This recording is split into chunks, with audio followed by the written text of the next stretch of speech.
4 years ಆಗ್ತಾ 3 years ಆಯಿತು. ಅದರಲ್ಲಿ 2 ವರ್ಷ ಮಧ್ಯದಲ್ಲಿ ಆಗಲೇ ಇಲ್ಲಲ್ಲ ಕೊರೋನಾ.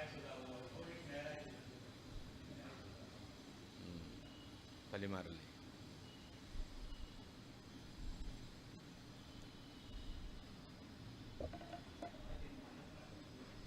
ಹಾಂ, ನೆಕ್ಸ್ಟು ಪಾಠಕ್ಕೆ ಮುಗಿಬೋದು.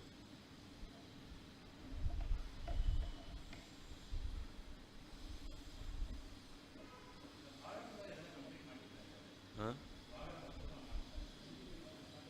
ಎಲ್ಲಿ? ಬೆಂಗಳೂರಲ್ಲಿಯಾ? ಇಲ್ಲ, ಅದು ಪ್ರವಚನ ಆಗ್ತಾಯಿದೆ ಅಷ್ಟೇ ಹೊರತು ಪಾಠ ಅಲ್ಲಿ ಕೊರೋನಾ ಅಂಥೇಳಿ ಶುರುವಾಗೇ ಇಲ್ಲ.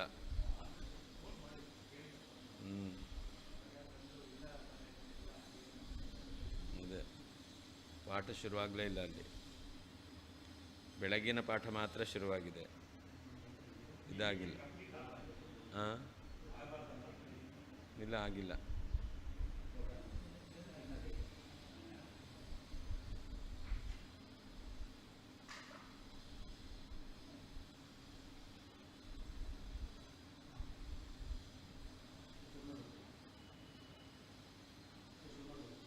ಹಾಂ,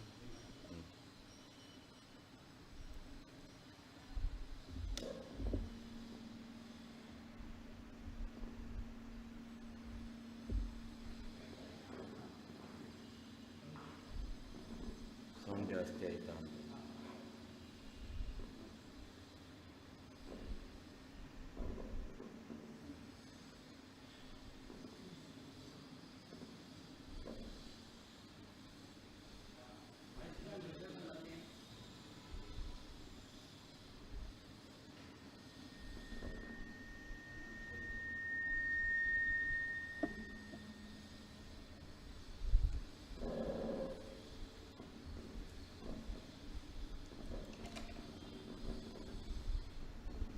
ಭಕ್ತ್ಯಾ ಸ್ತುತ್ಯಾ ವಿರಕ್ತ್ಯಾ ಭಜಗಮಲಜನೋನ್ನತ್ಯಭೂತ್ಯರ್ಪಕಾಯ ಕ್ಷಿತ್ಯಾಂ ಅತ್ಯಲ್ಪಭೃತ್ಯೇಷ್ವಪಿ ಕುಜನಕೃತೋದ್ಧತ್ಯಭೂತ್ಯಾಜಕಾಯ ಕರ್ತ್ರೇ ಧರ್ತ್ರೇ ಚ ಹರ್ತ್ರೇ ಹಯಮುಖಹರಯೇ ಮುತ್ರಪಾತ್ರೇ ನಮಸ್ತೆ. ತಸ್ಮೈ ಕಸ್ಮೈಚಿದಸ್ಮನ್ ಮನಸಿ ಧೃತಕಥಾ ವಿಸ್ಮೃತೌ ಸ್ಮಾರಕಾಯ ತಪೋ ವಿದ್ಯಾ ವಿರಕ್ತ್ಯಾದಿ ಸದ್ಗುಣೌಘಾಕರಾನಹಂ ವಾದಿರಾಜಗುರೂನ್ ವಂದೇ ಹಯಗ್ರೀವಪದಾಶ್ರಯಾನ್. ಆ ಉಳಿದಿದ್ದನ್ನು ಇದು ಮಾಡಿಬಿಡಿ, ಆವಾಗ ಸರಿ ಹೋಗುತ್ತೆ. ಫಸ್ಟ್ ಇದ್ದು ಕೆಳಗಡೆ ಮಾಡಿ, ಅಲ್ಲ ಫಸ್ಟ್ ಅಲ್ಲಿ ಈ ಕಡೆ ಲೆಫ್ಟ್ ಸೈಡು ಫುಲ್ ಕೆಳಗೆ ಮಾಡಿ, ಥರ್ಡ್ ಕೆಳಗೆ ಮಾಡಿ, ಥರ್ಡ್ ಹಾಂ, ಅದು ಹಾಂ, ಅವಾಗ ಸರಿ.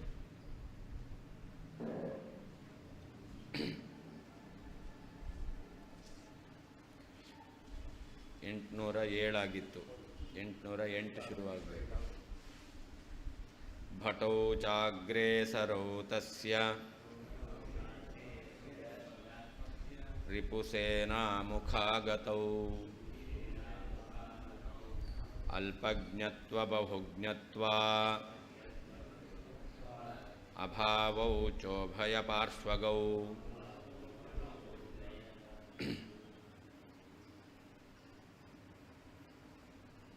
ಹಿಂದೆ ದ್ವಾಸುಪರ್ಣಾ ಸಯುಜಾ ಸಖಾಯ ಎಂಬತಕ್ಕಂತಹ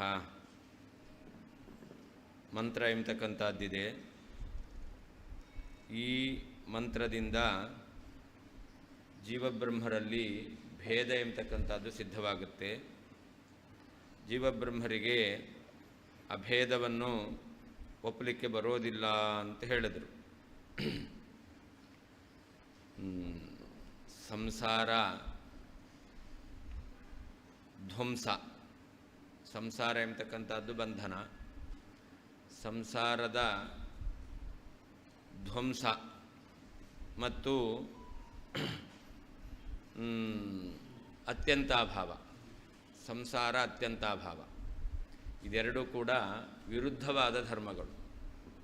ಸಂಸಾರ ಧ್ವಂಸ ಮತ್ತು ಸಂಸಾರ ಅತ್ಯಂತಾಭಾವ ಇದೆರಡೂ ವಿರುದ್ಧವಾಗಿರ್ತಕ್ಕಂತಹ ಧರ್ಮಗಳು. ಈ ಎರಡು ಧರ್ಮಗಳು ಭೇದ ಎಂಬತಕ್ಕಂತಹ ರಾಜನನ್ನು ರಕ್ಷಣೆ ಮಾಡ್ತವೆ ಅಂತ ಹಿಂದೆ ಹೇಳಿದ್ದು. ಭೇದ ಎಂಬತಕ್ಕಂಥದ್ದು ರಾಜಸ್ಥಾನದಲ್ಲಿದೆ, ರಾಜನ ಸ್ಥಾನದಲ್ಲಿದೆ. ರಾಜನನ್ನು ರಕ್ಷಣೆ ಮಾಡಲಿಕ್ಕೆ ಭೃತ್ಯರಿರ್ತಾರೆ, ಸೇವಕರಿರ್ತಾರೆ, ಸೈನಿಕರಿರ್ತಾರೆ. ಇಲ್ಲಿ ಭೇದ ಎಂಬತಕ್ಕಂತಹ ರಾಜನನ್ನು ರಕ್ಷಣೆ ಮಾಡಲಿಕ್ಕೆ ಒಂದು ಸಂಸಾರ ಧ್ವಂಸ, ಇನ್ನೊಂದು ಸಂಸಾರ ಅತ್ಯಂತಾಭಾವ ಎಂಬತಕ್ಕಂತಹ ಎರಡು ಧರ್ಮಗಳು ಸೈನಿಕರಂತೆ ಇದ್ದಾವೆ ಅಂತ. ಅಂದರೆ ಏನರ್ಥ? ಜೀವಬ್ರಹ್ಮರಿಗೆ ಭೇದವನ್ನು ಒಪ್ಪಬೇಕು. ಜೀವಬ್ರಹ್ಮರಿಗೆ ಭೇದವನ್ನು ಯಾಕೆ ಒಪ್ಪಬೇಕು ಅಂತಂದರೆ, ಜೀವನಲ್ಲಿ ಸಂಸಾರ ಧ್ವಂಸ ಇದೆ, ಪರಮಾತ್ಮನಲ್ಲಿ ಸಂಸಾರ ಅತ್ಯಂತಾಭಾವ ಇದೆ. ಎಂದೂ ಪರಮಾತ್ಮನಲ್ಲಿ ಸಂಸಾರ ಇಲ್ಲವೇ ಇಲ್ಲ. ಅದರಿಂದ ಭಗವಂತನಲ್ಲಿ ಸಂಸಾರ ಅತ್ಯಂತಾಭಾವ ಇರೋದು. ಜೀವನಲ್ಲಿ ಹಿಂದೆ ಸಂಸಾರ ಇತ್ತು, ಈಗ ಸಂಸಾರ ಇಲ್ಲ. ಒಂದು ಕಾಲದಲ್ಲಿ ಇದ್ದು ಇಲ್ಲ ಅಂತ ಹೇಳ್ತೇವೆ ಅಂತಂದರೆ ಅದು ಅತ್ಯಂತ ಅಭಾವ ಆಗೋದಿಲ್ಲ. ಅತ್ಯಂತ ಅಭಾವ ಅಂದರೆ ಏನರ್ಥ? ತ್ರೈಕಾಲಿಕ ಅಭಾವ. ಮೂರು ಕಾಲದಲ್ಲಿ ಇಲ್ಲ ಅಂತ ಹೇಳಲಿಕ್ಕೆ ಬಂದರೆ ಅದನ್ನು ಅತ್ಯಂತ ಅಭಾವ ಅಂತ ಹೇಳ್ತಾರೆ. ಜೀವನಲ್ಲಿ ಮೂರೂ ಕಾಲದಲ್ಲಿಯೂ ಸಂಸಾರ ಇಲ್ಲ ಅಂತ ಹೇಳಲಿಕ್ಕೆ ಬರುತ್ತಾ? ಇಲ್ಲ. ಅದರಿಂದಾಗಿ ಜೀವನಲ್ಲಿ ಸಂಸಾರ ಅತ್ಯಂತ ಅಭಾವ ಇಲ್ಲ. ಜೀವನಲ್ಲಿ ಸಂಸಾರ ಇತ್ತು, ಈಗ ಸಂಸಾರ ಇಲ್ಲ ಅಂದರೆ ಜೀವನಲ್ಲಿ ಸಂಸಾರ ಧ್ವಂಸ ಇರೋದು. ಹೀಗೆ ಲೋಕದಲ್ಲಿ ಎಲ್ಲಿ ಧ್ವಂಸ ಇರುತ್ತೋ ಅಲ್ಲಿ ಅತ್ಯಂತಾಭಾವ ಎಂಬತಕ್ಕಂಥದ್ದು ಇರೋದಿಲ್ಲ. ಎಲ್ಲಿ ಅತ್ಯಂತಾಭಾವ ಎಂಬತಕ್ಕಂಥದ್ದು ಇರುತ್ತೋ ಅಲ್ಲಿ ಧ್ವಂಸ ಎಂಬತಕ್ಕಂಥದ್ದು ಇರೋದಿಲ್ಲ. ಈ ರೀತಿಯಲ್ಲಿ ಧ್ವಂಸ ಮತ್ತು ಅತ್ಯಂತಾಭಾವ ಎಂಬತಕ್ಕಂಥ ಎರಡು ಧರ್ಮಗಳು ಅಭಾವ ರೂಪದವೇ ಆದರೂ ಕೂಡ ಅವುಗಳಲ್ಲಿ ವಿರೋಧ ಎಂಬತಕ್ಕಂಥದ್ದಿದೆ. ಅದರಿಂದ ಈ ಎರಡು ಧರ್ಮಗಳು ವಿರುದ್ಧವಾದವುಗಳಾದ್ದರಿಂದ ಏನು ಮಾಡ್ತವೆ? ಇಬ್ಬರು ಸೈನಿಕರಿದ್ದಾರೆ. ಆ ಇಬ್ಬರು ಸೈನಿಕರು ವಿರೋಧವುಳ್ಳವರಾಗಿದ್ದಾರೆ ಅಂತಂದರೆ ಅವರೇನು ರಾಜನನ್ನು ರಕ್ಷಣೆ ಮಾಡ್ತಾರೆ. ಒಂದು ವೇಳೆ ಇಬ್ಬರು ಸೈನಿಕರಲ್ಲಿ ಏನೇ ವಿರೋಧ ಇಲ್ಲ, ಅವರಲ್ಲೇನೇ ಒಂದು ರೀತಿಯಾದಂತಹ ಸಾಮರಸ್ಯ ಇದೆ ಅಂತ ಆಗಿಬಿಟ್ರೆ, ಅವಿರೋಧ ಇದೆ ಅಂತಾದರೆ ಇಬ್ಬರು ಒಟ್ಟಿಗೆ ಸೇರ್ಕೊಂಡು ಏನು ಮಾಡಿಬಿಡ್ತಾರೆ? ರಾಜನನ್ನೇ ಇಲ್ಲ ಅಂತ ಮಾಡಿಬಿಡ್ತಾರೆ. ಹಾಗೆ ಇಲ್ಲಿ ಭೇದ ಎಂಬತಕ್ಕಂಥದ್ದು ರಾಜ. ಆ ಭೇದದ ರಕ್ಷಣೆ ಆಗಬೇಕು. ಭೇದದ ರಕ್ಷಣೆ ಹೇಗಾಗುತ್ತೆ ಅಂತಂದರೆ ಈ ಸಂಸಾರ ಧ್ವಂಸ ಮತ್ತು ಸಂಸಾರ ಅತ್ಯಂತಾಭಾವ ಎಂಬತಕ್ಕಂತಹ ಎರಡು ಧರ್ಮ ಎಂಬತಕ್ಕಂತಹ ಸೈನಿಕರ ಮೂಲಕ ಭೇದ ಎಂಬತಕ್ಕಂತಹ ರಾಜನ ರಕ್ಷಣೆಯಾಗುತ್ತೆ ಅಂತ ಹಿಂದೆ ಹೇಳಿದರು. ಅದನ್ನು ಹೇಳ್ತಾರೆ, ಶತ್ರುವಿನ ಸೇನೆಯಿಂದ ಹೊರಗೆ ಬಂದಿರತಕ್ಕಂಥದ್ದು ಎರಡು ಭೃತ್ಯರು, ಇಬ್ಬರು ಸೈನಿಕರು, ಭಟವು ಅಗ್ರೇಸರವು ರಿಪುಸೇನಾ ಮುಖಾಗತವು ಅಂತ. ಆ ರಿಪು ಶತ್ರುವಿನ ಸೇನೆ ಅದಕ್ಕೆ ಬಂದಿರತಕ್ಕಂಥದ್ದು, ಶತ್ರುವಿನ ಸೇನೆಯಿಂದ ಹೊರಗೆ ಬಂದಿರತಕ್ಕಂಥವರು ಇಬ್ಬರು ಸೈನಿಕರು. ಅವರು ಅಗ್ರೇಸರು, ಒಳ್ಳೆ ಶ್ರೇಷ್ಠರಾಗಿರ್ತಕ್ಕಂಥವ್ರು. ಅವರು ಏನು ಮಾಡ್ತಾರೆ? ಉಭಯ ಪಾರ್ಶ್ವಕರು, ಈ ರಾಜನ ಎರಡೂ ಪಕ್ಕದಲ್ಲಿ ಇದ್ದಾರೆ. ಅವರು ಭೇದವನ್ನು ರಕ್ಷಣೆ ಮಾಡ್ತಾರೆ. ಯಾರವರು ಅಂತಂದರೆ ಈಗ ಇನ್ನೊಂದು ಹೇಳ್ತಾರೆ, ಅಲ್ಪಜ್ಞತ್ವ ಬಹುಜ್ಞತ್ವಾಭಾವವು ಅಂತ. ಭೇದದ ಆ ಕಡೆ ಈ ಕಡೆ ಇರತಕ್ಕಂತಹ ಇಬ್ಬರು ಸೈನಿಕರು ಅಂತಂದರೆ ಒಂದು ಅಲ್ಪಜ್ಞತ್ವಾಭಾವ, ಇನ್ನೊಂದು ಸರ್ವಜ್ಞತ್ವಾಭಾವ ಅಂತ. ನೋಡಿ, ಜೀವನಲ್ಲಿ ಸರ್ವಜ್ಞತ್ವ ಇಲ್ಲ, ಜೀವನ ಸರ್ವಜ್ಞನಲ್ಲ. ಜೀವನಲ್ಲಿ ಸರ್ವಜ್ಞತ್ವ ಅಭಾವ ಇದೆ. ಇನ್ನು ಪರಮಾತ್ಮನಲ್ಲಿ ಅಲ್ಪಜ್ಞತ್ವ ಇಲ್ಲ, ಅಲ್ಪಜ್ಞತ್ವಾಭಾವ ಇದೆ. ಆದರೆ ಪರಮಾತ್ಮನಲ್ಲಿ ಅಲ್ಪಜ್ಞತ್ವ ಇಲ್ಲ, ಜೀವನಲ್ಲಿ ಸರ್ವಜ್ಞತ್ವ ಇಲ್ಲ. ಅದರಿಂದ ಜೀವನಲ್ಲಿ ಸರ್ವಜ್ಞತ್ವಾಭಾವವನ್ನು ಹೇಳಬೇಕು, ಪರಮಾತ್ಮನಲ್ಲಿ ಅಲ್ಪಜ್ಞತ್ವಾಭಾವವನ್ನು ಹೇಳಬೇಕು. ಹೀಗೆ ಈ ಅಲ್ಪಜ್ಞತ್ವಾಭಾವ ಮತ್ತು ಸರ್ವಜ್ಞತ್ವಾಭಾವ ಇದಿದೆಯಲ್ಲ, ಅದ್ವೈತಿಗಳೇ ಹೇಳ್ತಾರೆ. ಅದಕ್ಕೆ ರಿಪು ಸೇನಾ ಮುಖಾಗತವು ಅಂತ ಹೇಳ್ತಾ ಇದ್ದಾರೆ. ಅದ್ವೈತಿಗಳು ಜೀವನಲ್ಲಿ ಸರ್ವಜ್ಞತ್ವಾಭಾವವನ್ನು ಹೇಳ್ತಾರೆ, ಪರಮಾತ್ಮನಲ್ಲಿ ಅಲ್ಪಜ್ಞತ್ವಾಭಾವವನ್ನು ಹೇಳ್ತಾರೆ. ಅದರಿಂದ ಸರ್ವಜ್ಞತ್ವಾಭಾವ ಅಲ್ಪಜ್ಞತ್ವಾಭಾವ ಎಂಬತಕ್ಕಂತಹ ಇಬ್ಬರು ಎರಡು ಧರ್ಮಗಳಿದೆಯಲ್ಲ, ಇದು ಸೈನಿಕರಂತೆ, ಇದು ರಿಪುಸೇನಾ ಮುಖಾಗತವು.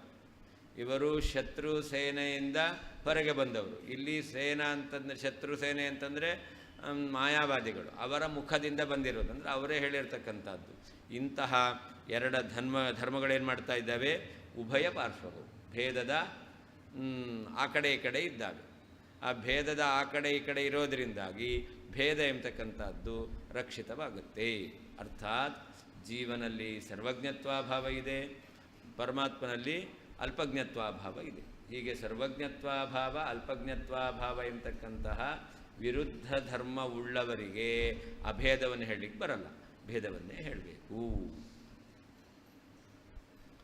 ತಸ್ಯ ಆ ಭೇದ ಎಂಬುವ ರಾಜನಿಗೆ ರಿಪುಸೇನಾ ಮುಖಾಗತೌ, ಶತ್ರುವಿನ ಸೇನೆಯಿಂದಲೇ ಹೊರಗೆ ಬಂದಿರುವ, ಅರ್ಥಾತ್ ಮಾಯಾವಾದಿಗಳಿಂದಲೇ ಹೇಳಲ್ಪಟ್ಟಿರುವಂತಹ ಅಗ್ರೇಸರೌ ಶ್ರೇಷ್ಠರಾದ ಅಲ್ಪಜ್ಞತ್ವ ಬಹುಜ್ಞತ್ವಾಭಾವವು, ಅಲ್ಪಜ್ಞತ್ವಾಭಾವ ಸರ್ವಜ್ಞತ್ವಾಭಾವ ಎಂಬತಕ್ಕಂತಹ ಭಟೌ ಸೈನಿಕರು, ಉಭಯ ಪಾರ್ಶ್ವಗೌ ಎರಡೂ ಪಕ್ಕದಲ್ಲಿ ಇರುವವರಾಗಿದ್ದಾರೆ.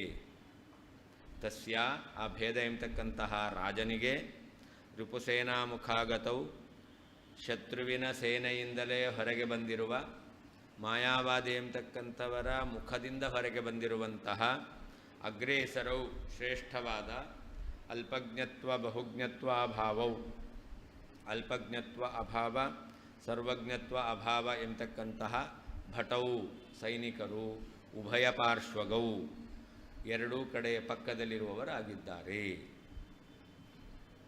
ಭೃತ್ಯೌ ಅಪಿ ಆಹ ಭಟೌ ಚ ಇತಿ, ಭೇದ ಎಂಬತಕ್ಕಂತಹ ರಾಜನಿಗೆ ಇರುವ ಭೃತ್ಯರು ಸೇವಕರು ಯಾರು ಅಂತಂದರೆ ಅದನ್ನು ಹೇಳ್ತಾ ಇದ್ದಾರೆ ಭಟೌಚ ಎಂಬ ಶ್ಲೋಕದಿಂದ. ರಿಪುಸೇನಾ ಮುಖಾಗತೌ ಅಂದ್ರೇನರ್ಥ? ಅಭಾವದ್ವೈತವಾದಿನಃ ಭೇದರಿಪೋಹೋ ಮಾಯಾವಾದಿನಃ ಮುಖಾತ್ ಆಗತೌ ಸ್ವಾಂಗೀಕೃತ ಅಭಾವರೂಪತೆಯ ಮಾಯಾವಾದಿನಾಪಿ ಅನಿವಾರ್ಯೌ ಇತಿ ಅಂತ. ಅಭಾವದ್ವೈತ ಒಪ್ತಾರೆ ಯಾರು?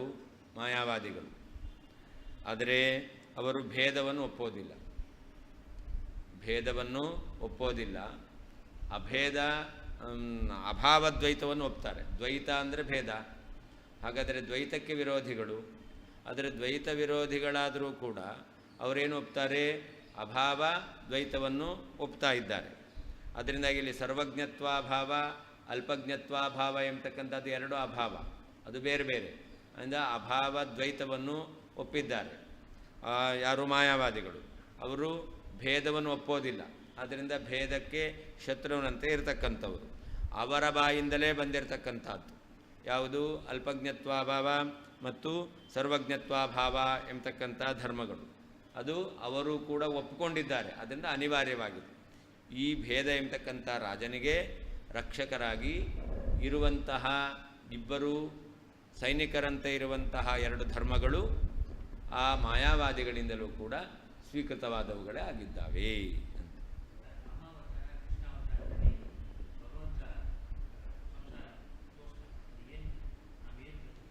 ಏನು?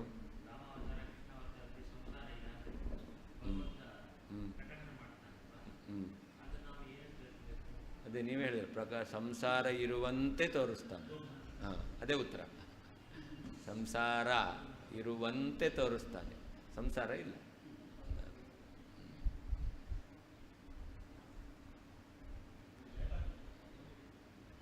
ಸ್ವಸೇನಾತಃ ಫಲಾದ್ಗೃಹೀತಂ ಭಟಂ ಸೈವ ಸೇನಾ ಪುನಃ ನ ನಿಹಂತೀತಿ ಲೌಕಿಕಂ. ಯಾರು ಸಣ್ಣ ಸೇನೆಯಿಂದ ಹೊರಗೆ ಬಂದಿದ್ದಾರೋ ಅಂತಹ ವ್ಯಕ್ತಿಯನ್ನು ಬಲಾತ್ಕಾರವಾಗಿ ಹಿಡಿದು ಬಿಟ್ಟರೆ ಆವಾಗ ಅವನನ್ನು ಸಂಹಾರ ಮಾಡಲ್ಲ. ಯಾಕೆ? ನಮ್ಮ ಸೇನೆಯಲ್ಲೇ ಇದ್ದವನು ಹೋಗಿದ್ದಾನೆ ಅಂತ ಅವನನ್ನು ಒಂದು ವೇಳೆ ಹಿಡಿದಿದ್ದಾರೆ ಅಂತಂದರೆ ತನ್ನ ಸೇನೆಯಲ್ಲಿ ಇದ್ದವನು ಎಂಬತಕ್ಕಂಥ ಕಾರಣದಿಂದ ಅವನನ್ನು ಸಂಹಾರ ಮಾಡೋದಿಲ್ಲ. ಇದು ಲೌಕಿಕವಾಗಿರ್ತಕ್ಕಂತಹ ನೀತಿ ಎಂಬತಕ್ಕಂಥದ್ದು. ಅಲ್ಪಜ್ಞತ್ವ ಬಹುಜ್ಞತ್ವಾಭಾವವು ಕಿಂಚಿಜ್ಞತ್ವಸ್ಯ ಬಹುಜ್ಞತ್ವಸ್ಯ ಚ ಅಭಾವವು ದ್ವೌ ಮಾಯಿಮತೆ ಸಂಸಾರಕಾಲೀನಯೋ ಜೀವೇಶ್ವರನಿಷ್ಠಯೋ ಕಿಂಚಿಜ್ಞತ್ವ ಸರ್ವಜ್ಞತ್ವಯೋ ಭಾವಧರ್ಮಯೋ ಮುಕ್ತೌ ನಿವೃತ್ತಾವಪಿ ಸಂಸಾರಕಾಲೀನಯೋ ಅಭಾವರೂಪಯೋ ಮುಕ್ತಾವಪಿ ಅನುವೃತ್ಯ ಜೀವೇಶ್ವರ ಭೇದ ಸಾಧಕತ್ವಾತ್ ತದೈಕ್ಯಬಾಧಕತ್ವಾಚ್ಚ ಭಟೌ ಇತ್ಯುಕ್ತಂ ಅಂತ ಹೇಳ್ತಾರೆ. ಅಲ್ಪಜ್ಞತ್ವ ಮತ್ತು ಸರ್ವಜ್ಞತ್ವ ಇವುಗಳ ಅಭಾವ ಅದನ್ನು ಹೇಳ್ತಾರೆ. ಅದಕ್ಕೇನರ್ಥ? ಅಲ್ಪಜ್ಞತ್ವ ಬಹುಜ್ಞತ್ವಾಭಾವವು ಅಂತ ಮೂಲದಲ್ಲಿದೆ.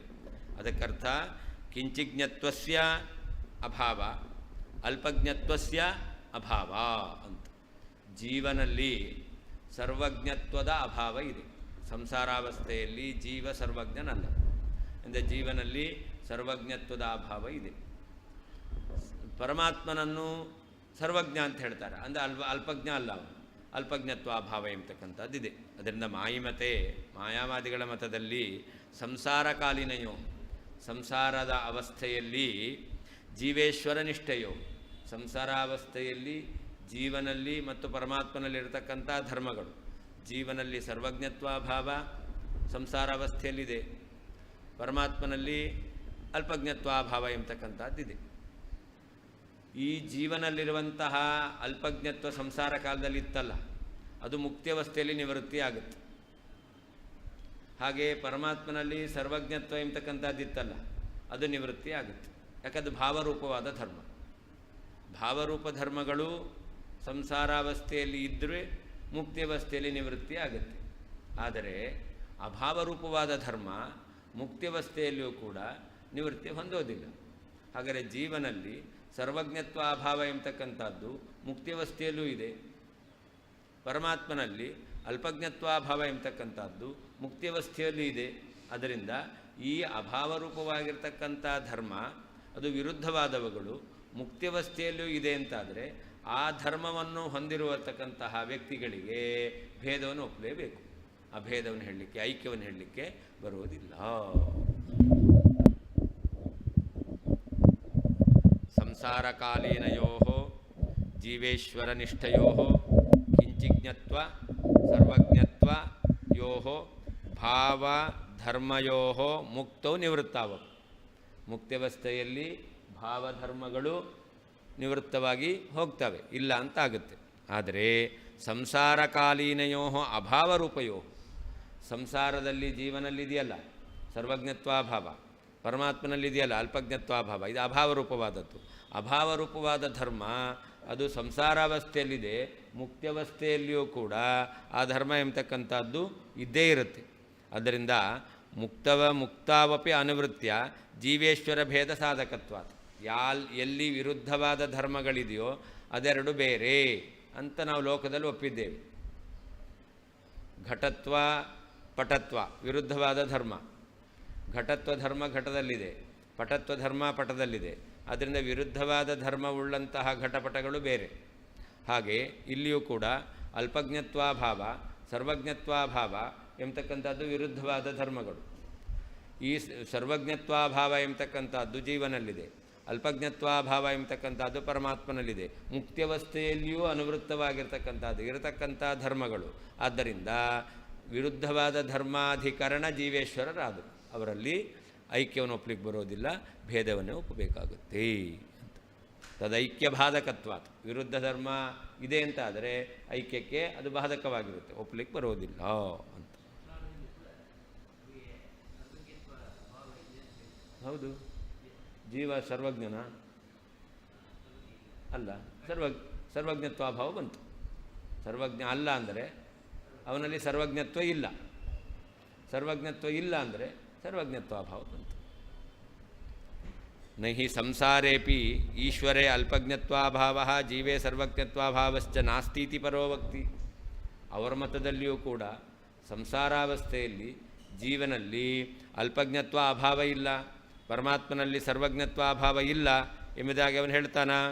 ಸಂಸಾರಾವಸ್ಥೆಯಲ್ಲಿ ಈಶ್ವರನಲ್ಲಿ ಅಲ್ಪಜ್ಞತ್ವಾಭಾವ ನಾಸ್ತಿ ಅಂತ ಹೇಳೋದಿಲ್ಲ, ಅಲ್ಪಜ್ಞತ್ವ ಅಭಾವ ಇದೆ ಅಂತ ಹೇಳ್ತಾನೆ.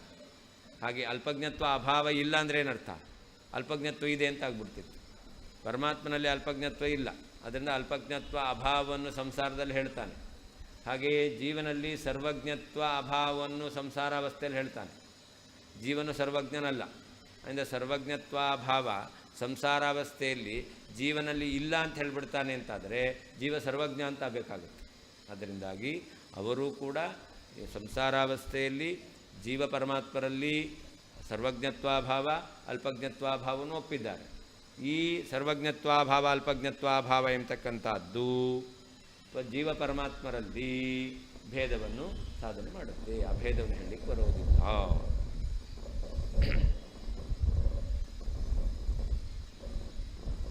ಹಾಗೆ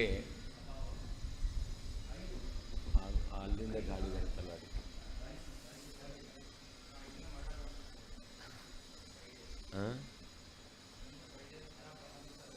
ಓಹೋ ಈಗ ಇನ್ನೊಂದು ರೀತಿಯಲ್ಲಿ ಎರಡು ಧರ್ಮಗಳು ಅಂತಂದರೆ ಅನಿಯೋಗಿತ್ವ ಪ್ರತಿಯೋಗಿತ್ವ ಅಂತ. ಘಟಃ ಪಟಭೇದವಾನ್ ಅಂತ ಹೇಳ್ತೇವೆ. ಘಟದಲ್ಲಿ ಪಟದ ಭೇದ ಇದೆ ಅಂತ. ಘಟದಲ್ಲಿ ಪಟದ ಭೇದ ಇದೆ ಅಂತ. ಭೇದ ಇದೆ ಎಲ್ಲಿರೋದು? ಪಟದ ಭೇದ ಘಟದಲ್ಲಿರೋದು. ಅಂದರೆ ಭೇದಕ್ಕೆ ಅನಿಯೋಗಿ ಯಾವುದರ ಭೇದವನ್ನು ಎಲ್ಲಿ ಹೇಳ್ತೇವೋ ಅದನ್ನು ಅನಿಯೋಗಿ ಅಂತ ಕರಿತೇವೆ. ಶಾಸ್ತ್ರದಲ್ಲಿ ಪಟದ ಭೇದವನ್ನು ಘಟದಲ್ಲಿ ಹೇಳಿದರೆ, ಪಟದ ಭೇದವನ್ನು ಘಟದಲ್ಲಿ ಹೇಳಿದರೆ ಆ ಪಟಭೇದಕ್ಕೆ ಘಟ ಎಂಬತಕ್ಕಂಥದ್ದು ಅನಿಯೋಗಿ ಅಂತ ಕರೀತಾರೆ. ಯಾವುದರ ಭೇದವನ್ನು ಹೇಳ್ತೇವೋ ಅದನ್ನು ಪ್ರತಿಯೋಗಿ ಅಂತ ಕರಿತೇವೆ. ಯಾವುದರ ಭೇದವನ್ನು ಹೇಳ್ತೇವೋ ಅದನ್ನು ಪ್ರತಿಯೋಗಿ ಅಂತ ಕರಿತೇವೆ. ಪಟದ ಭೇದವನ್ನು ಹೇಳೋದು ಅಂದರೆ ಪಟ ಏನಾಯಿತು? ಪ್ರತಿಯೋಗಿ ಆಯಿತು. ಆದ್ದರಿಂದ ಭೇದ ಎಂಬತಕ್ಕಂತಹ ಈ ರಾಜನ ಆ ಕಡೆ ಈ ಕಡೆ ಯಾರಿದ್ದಾರೆ? ಅನಿಯೋಗಿ ಪ್ರತಿಯೋಗಿ ಎಂಬತಕ್ಕಂತಹ ಇಬ್ಬರು ಸೈನಿಕರಿದ್ದಾರೆ. ಈ ಅನಿಯೋಗಿ ಪ್ರತಿಯೋಗಿ ಎಂಬತಕ್ಕಂಥದ್ದು ಇದೆಯಲ್ಲ, ಅದೇನು ಸಾಧಿಸ್ಕೊಡುತ್ತೆ? ಭೇದವನ್ನು ಸಾಧಿಸ್ಕೊಡುತ್ತೆ, ಭೇದವನ್ನು ರಕ್ಷಣೆ ಮಾಡುತ್ತೆ. ಹೇಗೆ ಭಟರು ರಾಜನನ್ನು ರಕ್ಷಣೆ ಮಾಡ್ತಾರೋ ಹಾಗೆ ಅನಿಯೋಗಿ ಪ್ರತಿಯೋಗಿ ಎಂಬತಕ್ಕಂತಹ ಈ ಎರಡು ಧರ್ಮಗಳು ಭೇದವನ್ನು ರಕ್ಷಣೆ ಮಾಡುತ್ತೆ. ಈಗ ಪರಮಾತ್ಮನಲ್ಲಿ ಜೀವನ ಭೇದ ಇದೆ, ಪರಮಾತ್ಮನಲ್ಲಿ ಜೀವನ ಭೇದ ಇದೆ ಅಂತ ಹೇಳಿದ್ರೆ ಜೀವ ಏನಾದ? ಪ್ರತಿಯೋಗಿಯಾದ. ಪರಮಾತ್ಮನಲ್ಲಿ ಜೀವನ ಭೇದ, ಯಾರ ಭೇದವನ್ನು ಹೇಳ್ತೋ ಅದು ಪ್ರತಿಯೋಗಿ. ಜೀವನ ಭೇದವನ್ನು ಹೇಳೋದಿಲ್ಲ, ಜೀವ ಪ್ರತಿಯೋಗಿ. ಜೀವನ ಭೇದವನ್ನು ಎಲ್ಲಿ ಹೇಳೋದು? ಪರಮಾತ್ಮನಲ್ಲಿ ಹೇಳೋದು. ಪರಮಾತ್ಮ ಅನಿಯೋಗಿ. ಹಾಗಾದರೆ ಪರಮಾತ್ಮನಲ್ಲಿ ಅನಿಯೋಗಿತ್ವ ಧರ್ಮ ಇದೆ, ಭೇದಾನಿಯೋಗಿತ್ವ ಧರ್ಮ ಇದೆ. ಜೀವನಲ್ಲಿ ಭೇದ ಪ್ರತಿಯೋಗಿತ್ವ ಧರ್ಮ ಇದೆ. ಈ ಅನಿಯೋಗಿತ್ವ ಪ್ರತಿಯೋಗಿತ್ವ ಎಂಬತಕ್ಕಂಥದ್ದು ಭೇದ ಅಂತ ಹೇಳ್ತೀರಾ ಅಂತಂದ್ರೆ ಅವಾಗ ಅದಕ್ಕೆ ಅನಿಯೋಗಿ ಪ್ರತಿಯೋಗಿ ಇರಲೇಬೇಕು. ಅಂದರೆ ಈ ಭೇದ ಎಂಬತಕ್ಕಂತಹ ಅದರ ಮಧ್ಯದ ಭೇದವು ಮಧ್ಯದಲ್ಲಿರುತ್ತೆ. ಅದರ ಆ ಕಡೆ ಈ ಕಡೆ ಏನಿರುತ್ತೆ? ಪ್ರತಿಯೋಗಿ ಅನಿಯೋಗಿಗಳಿರುತ್ತೆ. ಆ ಅನಿಯೋಗಿ ಪ್ರತಿಯೋಗಿಗಳು ಭೇದವನ್ನು ರಕ್ಷಣೆ ಮಾಡ್ತಾರೆ. ಆದ್ದರಿಂದ ಜೀವಬ್ರಹ್ಮರಲ್ಲಿ ಈ ಅನಿಯೋಗಿತ್ವ ಪ್ರತಿಯೋಗಿತ್ವ ಎಂಬತಕ್ಕಂಥ ವಿರುದ್ಧ ಧರ್ಮ ಇರೋದರಿಂದ ಭೇದವನ್ನು ಹೇಳಬೇಕು. ಪೃಥಕ್ತ್ವಂತು ಗುಣಂ ಭಾವ ಭೇದಂ ಹಂತ್ವೈಕ್ಯವಾಕ್ತವ ಅಭಾವಧರ್ಮವದ್ಭೇದೋಪಿ ಅಭಾವಾತ್ಮಾಸ್ತು ನಿರ್ಭಯಃ.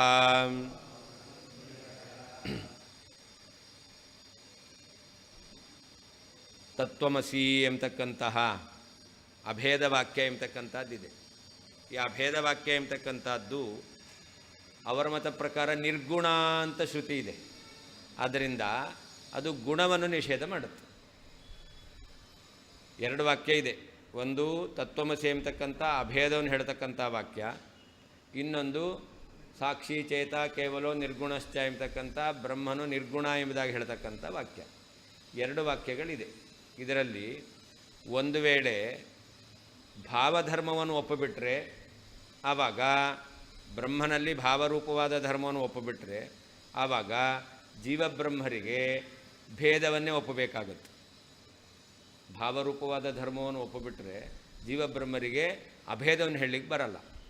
ಅದರಿಂದಾಗಿ ಅಲ್ಲಿ ಭಾವರೂಪವಾಗಿರ್ತಕ್ಕಂಥ ಧರ್ಮ ಇಲ್ಲ ಅಂತ ಹೇಳಬೇಕು. ಅಭಾವರೂಪವಾದ ಧರ್ಮವನ್ನು ಒಪ್ಪಬಹುದು ಅಂತ ಅವರ ಅಭಿಪ್ರಾಯ.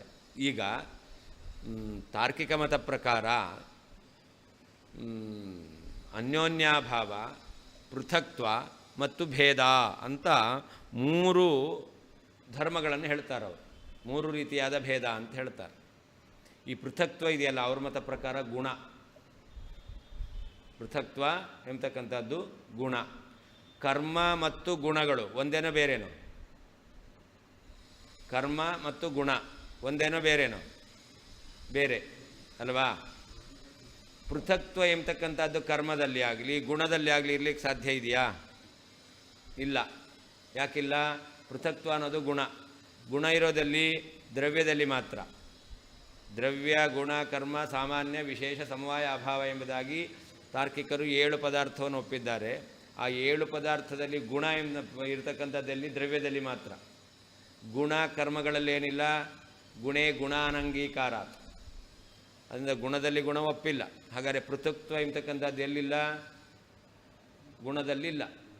ಹಾಗಾದರೆ ಆ ಪೃಥಕ್ತ್ವ ಎಂಬತಕ್ಕಂಥದ್ದು ಗುಣ, ಅದು ಭಾವರೂಪವಾದದ್ದು. ಅದಕ್ಕೋಸ್ಕರ ಗುಣದಲ್ಲಿಲ್ಲ. ಅದಕ್ಕೂ ಏನು ಹೇಳ್ತಾರೆ ಅವರು? ಅಲ್ಲಿ ಅನ್ಯೋನ್ಯಾಭಾವ ಇದೆ ಅಂತ ಹೇಳ್ತಾರೆ. ಅಲ್ಲಿ ಅನ್ಯೋನ್ಯಾಭಾವ ಇದೆ. ಕರ್ಮ ಬೇರೆ ಮತ್ತು ಗುಣ ಬೇರೆ ಅಂತ ಹೇಳ್ತಾರೆ. ಅದು ಪೃಥಕ್ತ್ವ ಅಲ್ಲ. ಪೃಥಕ್ತ್ವ ಅಂದರೆ ಇದು ಅದು ನೋಡಿ, ಪುಸ್ತಕಂ ಪೃಥಕ್, ಆಮೇಲೆ ದೂರವಾಣಿ ಪೃಥಕ್ ಅಂತ ಹೇಳ್ಬೋದು. ಪುಸ್ತಕ ಮತ್ತು ದೂರವಾಣಿ, ಪುಸ್ತಕಂ ಪೃಥಕ್ ಅಂತ ಹೇಳ್ಬೋದು. ಯಾಕೆ? ಈ ಪುಸ್ತಕದಲ್ಲಿ ಪೃಥಕ್ತ್ವ ಇದೆ, ಪೃಥಕ್ತ್ವ ಧರ್ಮ ಇದೆ. ಇದು ದ್ರವ್ಯ. ದೂರವಾಣಿ ಪೃಥಕ್ ಅಂತ ಹೇಳ್ಬೋದು. ಇದು ಒಂದು ದ್ರವ್ಯ, ಇದರಲ್ಲಿ ಪೃಥಕ್ತ್ವ ಇದೆ. ಗುಣ ಪೃಥಕ್ ಅಂತ ಹೇಳಲಿಕ್ಕಿಲ್ಲ. ಯಾಕೆ? ಆ ಪೃಥಕ್ತ್ವ ಅನ್ನೋದು ಗುಣ. ಗುಣದಲ್ಲಿ ಪೃಥಕ್ತ್ವ ಇದೆ ಅಂತ ಹೇಳಿಬಿಟ್ರೆ ಗುಣದಲ್ಲಿ ಗುಣ ಒಪ್ಪದಂತೆ ಆಗುತ್ತೆ. ಹಾಗಾದ್ರೆ ಏನು ಹೇಳಬೇಕು? ಗುಣ ಎಂಬತಕ್ಕಂಥದ್ದು ಅನ್ಯೋನ್ಯಾಭಾವವುಳ್ಳದ್ದು ಅಂತ ಹೇಳಬೇಕು. ಹಾಗಾದರೆ ಪೃಥಕ್ತ್ವ ಎಂಬತಕ್ಕಂಥದ್ದು ಭಾವಧರ್ಮ. ನಿರ್ಗುಣ ಎಂಬತಕ್ಕಂಥ ಶ್ರುತಿ ಗುಣ ಇಲ್ಲ ಅಂತ ಹೇಳ್ತಾ ಇದೆ. ಯಾವುದನ್ನಿಲ್ಲ ಅಂತ ಹೇಳ್ತಾ ಇದೆ? ಪೃಥಕ್ತ್ವ ರೂಪವಾದಂಥ ಧರ್ಮ ಇಲ್ಲ ಅಂತ ಹೇಳುತ್ತೆ. ಆದರೆ ಅವರೇ ಅಭಾವ ರೂಪವಾದ ಧರ್ಮವನ್ನು ಒಪ್ಪಿದಾರಲ್ಲ. ಹಾಗಾದರೆ ಭೇದ ಅನ್ನೋದಕ್ಕೆ ಹೇಳುವಂಥ ಇನ್ನೊಂದು ತಾರ್ಕಿಕರು ಹೇಳ್ತಾರೆ. ಭೇದವನ್ನು ಹೇಳ್ತಕ್ಕಂಥ ಇನ್ನೊಂದು ಪದಾರ್ಥವನ್ನು ಹೇಳ್ತಾರೆ. ಯಾವುದು? ಅನ್ಯೋನ್ಯಾಭಾವ. ಹಾಗಾದರೆ ಅನ್ಯೋನ್ಯಾಭಾವ ಏನಾಗಿದೆ? ಅಭಾವ ರೂಪ ಆಗಿದೆ. ಅಭಾವ ರೂಪವಾಗಿರ್ತಕ್ಕಂಥ ಅನ್ಯೋನ್ಯಾಭಾವ ಎಲ್ಲಿ ಒಪ್ಪಬಹುದು? ಪರಮಾತ್ಮನಲ್ಲಿ ಒಪ್ಪಬಹುದು. ಅಂದರೆ ನಿರ್ಗುಣ ಎಂಬತಕ್ಕಂಥ ಶ್ರುತಿಗೆ ಈ ಅನ್ಯೋನ್ಯಾಭಾವವನ್ನು ಒಪ್ಪಿದ್ರೆ ವಿರೋಧ ಎಂಬತಕ್ಕಂಥದ್ದಿಲ್ಲ. ಯಾಕೆ? ಅಭಾವ ರೂಪವಾದ ಧರ್ಮವನ್ನು ಒಪ್ಪಿದ್ದೀರಾ ಅಂತ ಈ ರೀತಿಯಲ್ಲಿ ನಿರ್ಗುಣ ಎಂಬುದಾಗಿ ಒಪ್ಪಿದ್ರೂ ಕೂಡ ಪೃಥಕ್ತ್ವ ರೂಪವಾದ ಭಾವಧರ್ಮವನ್ನು ನಿಷೇಧ ಮಾಡಿ ಜೀವಬ್ರಹ್ಮರಿಗೆ ಭೇದವನ್ನೇ ಒಪ್ಪಬೇಕಾಗತ್ತೆ, ಅಭೇದವನ್ನು ಒಪ್ಪಲಿಕ್ಕೆ ಬರೋದಿಲ್ಲ ಅಂತ ಹೇಳ್ತಾ ಇದ್ದಾರೆ.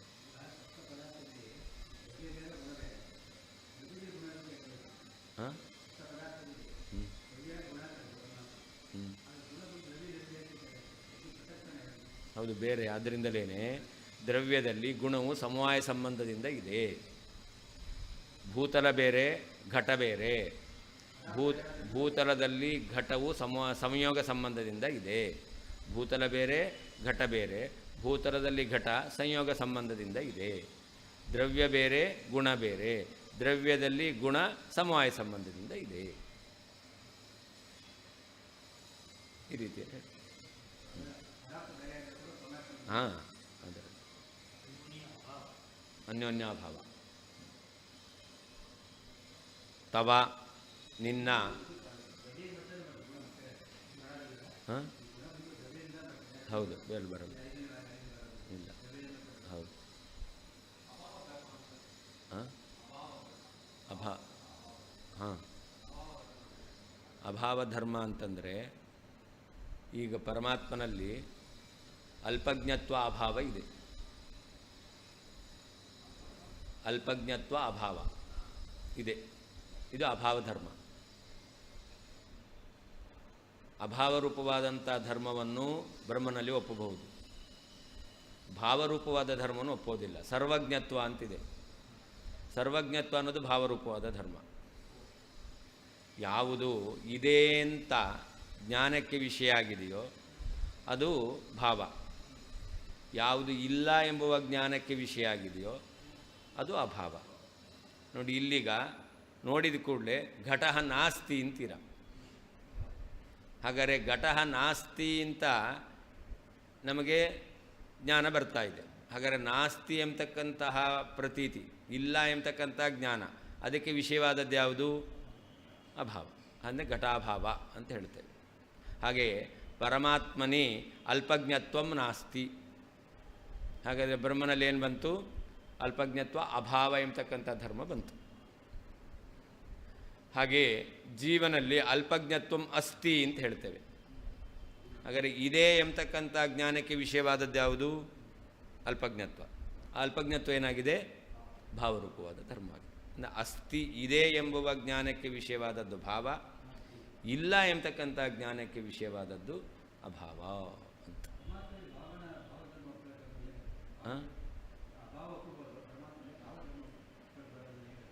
ಒಪ್ಪಲಿಕ್ಕೆ ಹೌದು. ಅದ್ವೈತಿಗಳ ಮತ ಪ್ರಕಾರ ಸಾಕ್ಷಿ ಚೇತ ಕೇವಲ ನಿರ್ಗುಣಶ್ಚ, ಅವನು ನಿರ್ಗುಣ ಅಂತ ಹೇಳಿದ್ದಾರೆ. ಆದ್ದರಿಂದಾಗಿ ಅವನಲ್ಲಿ ಭಾವರೂಪವಾದ ಧರ್ಮ ಇಲ್ಲ. ನಿರ್ಗುಣಾಭಾವ ಅಂತ ಹೇಳಿಲ್ಲ, ನಿರ್ಗುಣ ಅಂತ ಹೇಳಿದಾರಲ್ಲ, ಗುಣಾಭಾವ. ಭಗವಂತನಲ್ಲಿ ಗುಣ ಇಲ್ಲ ಅಂತ ಅದನ್ನೇ ಹೇಳ್ತಾರೆ. ಬ್ರಹ್ಮನಲ್ಲಿ ಅಭಾವ ಇದೆ ಅಂತ ಈ ಶ್ರುತಿ ಕೂಡಿಸ್ಬೇಕಲ್ಲ. ಈ ನಿರ್ಗುಣ ಎಂಬತಕ್ಕಂಥ ಶ್ರುತಿ ಇದು ಯಥಾರ್ಥವಾದಂತಹ ಅರ್ಥವನ್ನು ಹೇಳ್ತಾ ಇದೆ ಅಲ್ವಾ? ಹಾಗಾದರೆ ಈ ಶ್ರುತಿ ಎಂಬತಕ್ಕಂಥದ್ದು ಯಥಾರ್ಥವಾಗಿ ಹೇಳ್ತಾ ಇದೆ ಅಂತಾದರೆ ಅವಾಗೇನು ಹೇಳಬೇಕು? ಬ್ರಹ್ಮನಲ್ಲಿ ಗುಣ ಇಲ್ಲ ಅಂತ ಹೇಳಬೇಕು.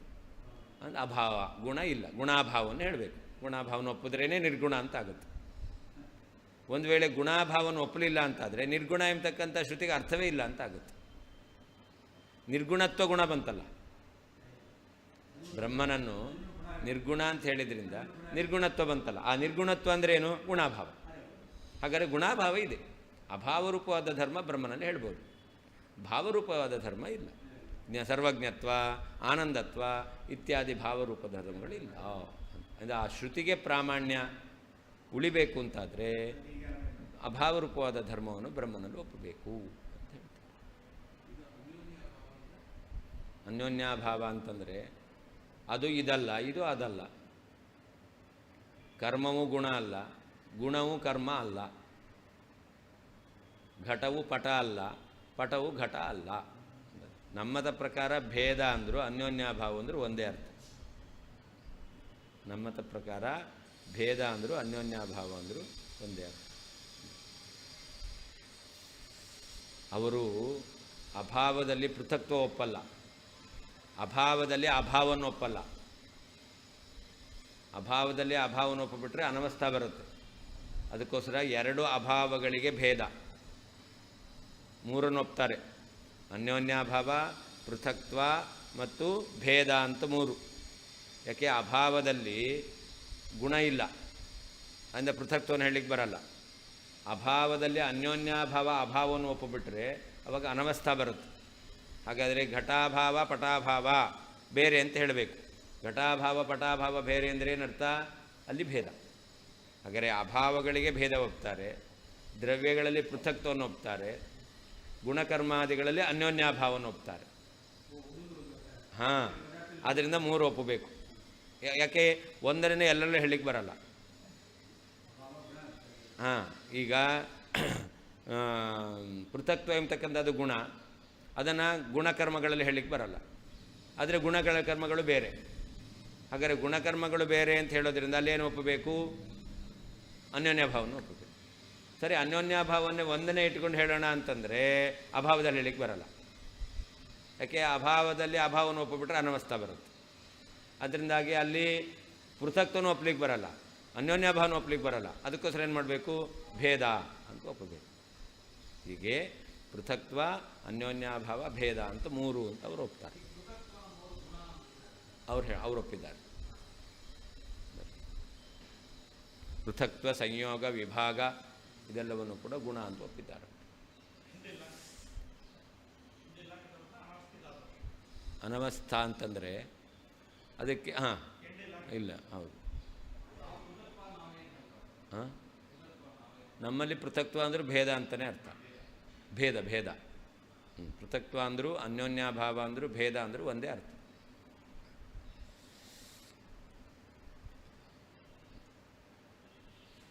ತೇ ನಿನ್ನ ಐಕ್ಯವಾಕ್ ತತ್ವಮಸಿ ಎಂಬತಕ್ಕಂತಹ ಅಭೇದವನ್ನು ಹೇಳ್ತಕ್ಕಂತಹ ವೇದವಾಕ್ಯವು ಪೃಥಕ್ತ್ವ ಎಂಬತಕ್ಕಂತಹ ಗುಣಸ್ವರೂಪವಾದ ಭಾವಭೇದಂ ಭಾವರೂಪವಾದಂತಹ ಭೇದವನ್ನು ಹಂತು ಇಲ್ಲ ಅಂತ ಹೇಳಬಹುದು, ನಾಶ ಮಾಡಬಹುದು. ಅಭಾವಧರ್ಮವತ್ ಆ ಬ್ರಹ್ಮನಲ್ಲಿ ಅಭಾವರೂಪವಾದ ಧರ್ಮವನ್ನು ಸ್ವೀಕಾರ ಮಾಡಿದಂತೆ ಅಭಾವಾತ್ಮ ಅನ್ಯೋನ್ಯಾಭಾವ ಸ್ವರೂಪವಾದಂತಹ ಭೇದೋಪಿ ಭೇದವೂ ಕೂಡ ನಿರ್ಭಯ ಭಯರಹಿತವಾಗಿ ಅಸ್ತು ಇರಲಿ, ನಾಶ ಇಲ್ಲದಂತೆ ಇರಬಹುದು. ತೇ ನಿನ್ನ ಐಕ್ಯವಾಕ್ ತತ್ವಮಸಿ ಎಂಬತಕ್ಕಂತಹ ಜೀವಬ್ರಹ್ಮರಿಗೆ ಅಭೇದವನ್ನು ಹೇಳತಕ್ಕಂತಹ ವೇದವಾಕ್ಯವು ಪೃಥಕ್ತ್ವ ಎಂಬತಕ್ಕಂತಹ ಗುಣಸ್ವರೂಪವಾದ ಭಾವಭೇದಂ ಭಾವರೂಪವಾದಂತಹ ಭೇದವನ್ನು ಹಂತು ನಾಶ ಮಾಡಲಿ, ಇಲ್ಲ ಅಂತ ಹೇಳಲಿ. ಅಭಾವಧರ್ಮವತ್ ಬ್ರಹ್ಮನಲ್ಲಿ ಅಭಾವರೂಪವಾದ ಧರ್ಮವನ್ನು ಒಪ್ಪುವಂತೆ ಅಭಾವಾತ್ಮ ಅಭಾವರೂಪವಾದಂತಹ ಭೇದೋಪಿ ಭೇದವೂ ಕೂಡ ನಿರ್ಭಯ ಬಹಿರಹಿತವಾಗಿ ಅಸ್ತು ಇರಲಿ. ಬ್ರಹ್ಮನಲ್ಲಿ ನೀವು ಅನ್ಯೋನ್ಯಾಭಾವವನ್ನು ಒಪ್ಪಬಹುದು. ತರ್ಹಿ ಐಕ್ಯವಾಕ್ಯಸ್ಯ ಕಾ ಗತಿಃ ಇತ್ಯತಃ ಪರೋದೀರಿತನ್ಯಾಯೇನ ಗತಿಮಾಹ ಪೃಥಕ್ತ್ವಂತು ಇತಿ. ಅಲ್ಲ, ಜೀವಬ್ರಹ್ಮರಿಗೆ ಅಭೇದವನ್ನು ಹೇಳ್ತಕ್ಕಂಥ ತತ್ವಮಸಿ ಎಂಬತಕ್ಕಂಥ ವಾಕ್ಯ ಇದೆ, ಅಥವಾ ಏಕಮೇವ ಅದ್ವಿತೀಯಂ ಎಂಬತಕ್ಕಂಥ ವಾಕ್ಯ ಇದೆಯಲ್ಲ. ಹಾಗಾದರೆ ನೀವು ಹಿಂದೆ ಹೇಳಿದ ರೀತಿಯಲ್ಲಿ ಭೇದವನ್ನು ಒಪ್ಪಬೇಕು ಅಂತಾಗಿಬಿಟ್ರೆ ಆವಾಗ ಶ್ರುತಿ ಎಂಬತಕ್ಕಂಥದ್ದು ಏಕಮೇವ ಅದ್ವಿತೀಯಂ ಎಂಬತಕ್ಕಂಥ ಶ್ರುತಿ ಇದೆಯಲ್ಲ, ಆ ಶ್ರುತಿ ಎಂಬತಕ್ಕಂಥದ್ದು ಭೇದವನ್ನು ನಿರಾಕರಣೆ ಮಾಡ್ತಾ ಇದೆ ಅಂತಂದರೆ ಹೌದು, ಭೇದ ನಿರಾಕರಣೆ ಮಾಡದೆ ಅಂತ ಹೇಳಬೇಕು. ಎಂಥ ಭೇದ ನಿರಾಕರಣೆ ಮಾಡುತ್ತೆ? ಪೃಥಕ್ತ್ವ ಎಂಬತಕ್ಕಂಥ ಭಾವರೂಪವಾದಂತಹ ಭೇದವನ್ನು ನಿರಾಕರಣೆ ಮಾಡುತ್ತೆ. ಅನ್ಯೋನ್ಯಾಭಾವ ಎಂಬತಕ್ಕಂಥ ಅಭಾವರೂಪವಾಗಿರ್ತಕ್ಕಂಥ ಭೇದವನ್ನು ನಿರಾಕರಣೆ ಮಾಡೋದಿಲ್ಲ ಅಂತ ಹೇಳ್ಬೋದು ಅಂತ ಹೇಳ್ತಾ ಇದ್ದಾರೆ.